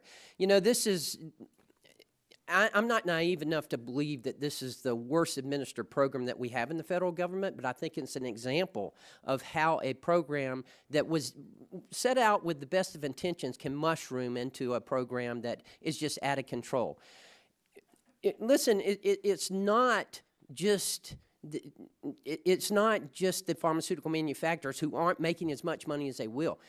If I have insurance and I'm being charged through the 340B program, the hospital's making money off of me, they're making money off my insurance, they're causing me to have higher premiums in the end. It has just as much an impact on me as it has on anyone. Even though I have insurance, it's causing insurance to go up. It's causing prescription drug prices to go up. Hospitals are right when they say we're in compliance. They're in compliance because what is compliance? Nobody can really define what compliance is. They can point to just about any program that they have, and many of them have fine programs that they're administering. But until we clarify, until we make sure that we are setting the record straight on what they're supposed to be doing with this, no one's going to be out of compliance. Not only that, but the repercussions when we do find someone who is out of compliance, they aren't even there. There aren't even any penalties there. You've said that over and over again.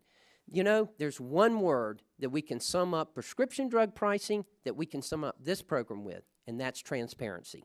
We need transparency within prescription drug pricing. We need it here. We need it in the individual markets. Transparency.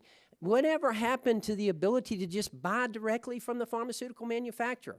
Right now, there's got to be all kind of discounts, and I apologize for getting on a soapbox here, but I'm telling you, it's out of control. Until we have transparency, we're never going to get this under control.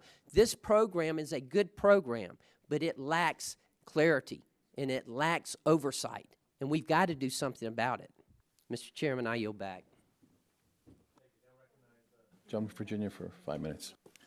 Thank you very much, Mr. Chairman. Thank you all for being here today to testify. Let me start with Ms. Draper. And by the way, it's always nice to have you here, and I always love it when I see the Medical College of Virginia listed in your bio. Great school, yes, ma'am. The DISH metric for qualifying DISH hospitals is an inpatient measurement, yet 340B is for outpatient drugs.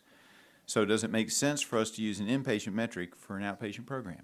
Well, we do believe that that's one of the weaknesses of the DISH measure. The other is that the formula is based on covered patients, and that would be those covered by Medicare and Medicaid. So, you know, there are weaknesses inherent in that measure. That's just another one of the many things that many stones y'all have turned over and said, whoops, we can't see anything there. Mm-hmm. Yeah. And what is the DISH threshold? Do you know? Well, it ranges for different hospital types. For some hospitals, it's 8%, the dish adjustment, and for others, like the general dish hospitals, it's 11.75%. So that is another issue of whether or not that's an appropriate level or not. And again, that's been pretty consistent over time with the program. So, you know, whether that needs to be reassessed, that would also be a question. Yes, ma'am. Thank you so much. Captain Pedley, earlier Ms. Draper referenced that prior to the shift or the change, there were 1,300, and if I get the numbers wrong, y'all correct me, 1,300 contract pharmacies with the various entities or hospitals, and now there are 19,000, if I wrote it down correctly when you said that earlier. I got all kinds of complicated questions on that I've been given, but why the great expansion in the number of contract pharmacies? Is it just because we lifted the cap of one, or how did that happen? The 340B statute is silent on how these covered entities dispense and get these drugs to their patients. We had understood that through state law, entities were contracting with pharmacies. So in recognition of that, we did develop guidance in 2010 that stated if they were going to have these contract pharmacies, they needed to ensure they were also complying with the statutory requirements of diversion and duplicate discounts. And we audit that information on those contract pharmacies when we go in to audit a covered entity. All right, I'm going to get to that in a second, but I've also heard that the contract pharmacies are not only allowed to charge a dispensing fee, but some of them ask for part of the savings on the drug. Is that correct or is that incorrect? I don't have the information on that. That's a business matter between the parties and But it's not their prohibited. contract. It is not prohibited. Okay. Now, let's get back to the audits. You know, you've asked the hospitals to do the audits of the contracting pharmacies. When you go in and you check on those, obviously you don't have enough people to check on 19,000 individual contracts with the various providers to the various entities. So have you uncovered problems? And if you do you suspend somebody? Do you suspend a pharmacy, or do you suspend the entity if they're not doing the proper oversight of the contracting pharmacies? So we've audited now over 800 covered entities, but it doesn't stop there. We also do conduct the audits within those of their contract pharmacies. So we've audited over 18,000 contract pharmacy arrangements related to those audits. We do ensure that the covered entity is providing oversight. We sample 340B drugs dispensed from those pharmacies to ensure that they have not been diverted or have a duplicate discount. And if we do find the entity is not providing oversight of those contract pharmacies, we'll remove the pharmacies from the program. All right, now that raises an interesting issue. If you've done the audits and you've touched on 18,000 contract pharmacies, those audits didn't reveal to you if some of them were getting a split of the savings with the entity? That's a matter outside of our authority, so we don't review it when we audit them. Okay. Would you like to have that authority? I mean, as long as we're going in to look at this and it looks like it's a bipartisan way, should we give you that authority as well? We would be happy to work with Congress on a specific proposal. I appreciate that very much. Yes, ma'am. All right. I might be the last one up. I've got about 40 seconds left. Anybody have something that they really want? I do. I yield to the gentleman from Georgia. Oh, okay. I'll yield to the gentleman from Georgia, though. Dr. Pedley, I just want to make sure and understand, most of the problems that you see, are they with the contracting pharmacies? Is it not true that most of the hospitals dispense these medications that are covered under 340B through their own pharmacies, through their own providers, especially with oncology? I mean, they dispense them out of the office. It's a combination of their in-house pharmacy and whether they contract with pharmacies. I think, as you mentioned, it also depends on the types of drugs, but it is a combination of both. Thank you. I yield back. I yield back to myself. Okay. That being done, we're finished with the regular committee members. We have Mr. Welch, who I assume by unanimous consent is allowed to participate today. So I recognize the gentleman from Vermont, Mr. Welch, for 5 minutes. Thank you, Mr. Chairman. I appreciate it, and I thank the panel. A couple of things. One, Mr. Chairman, with respect to transparency, I'm all on board. We need that across the board. Number two, with respect to whatever auditing has to be done in order to get our hands around this program, I'm all for that, and I think you're doing a good job. But I want to bring this back to what this means to rural Vermont and I think rural America.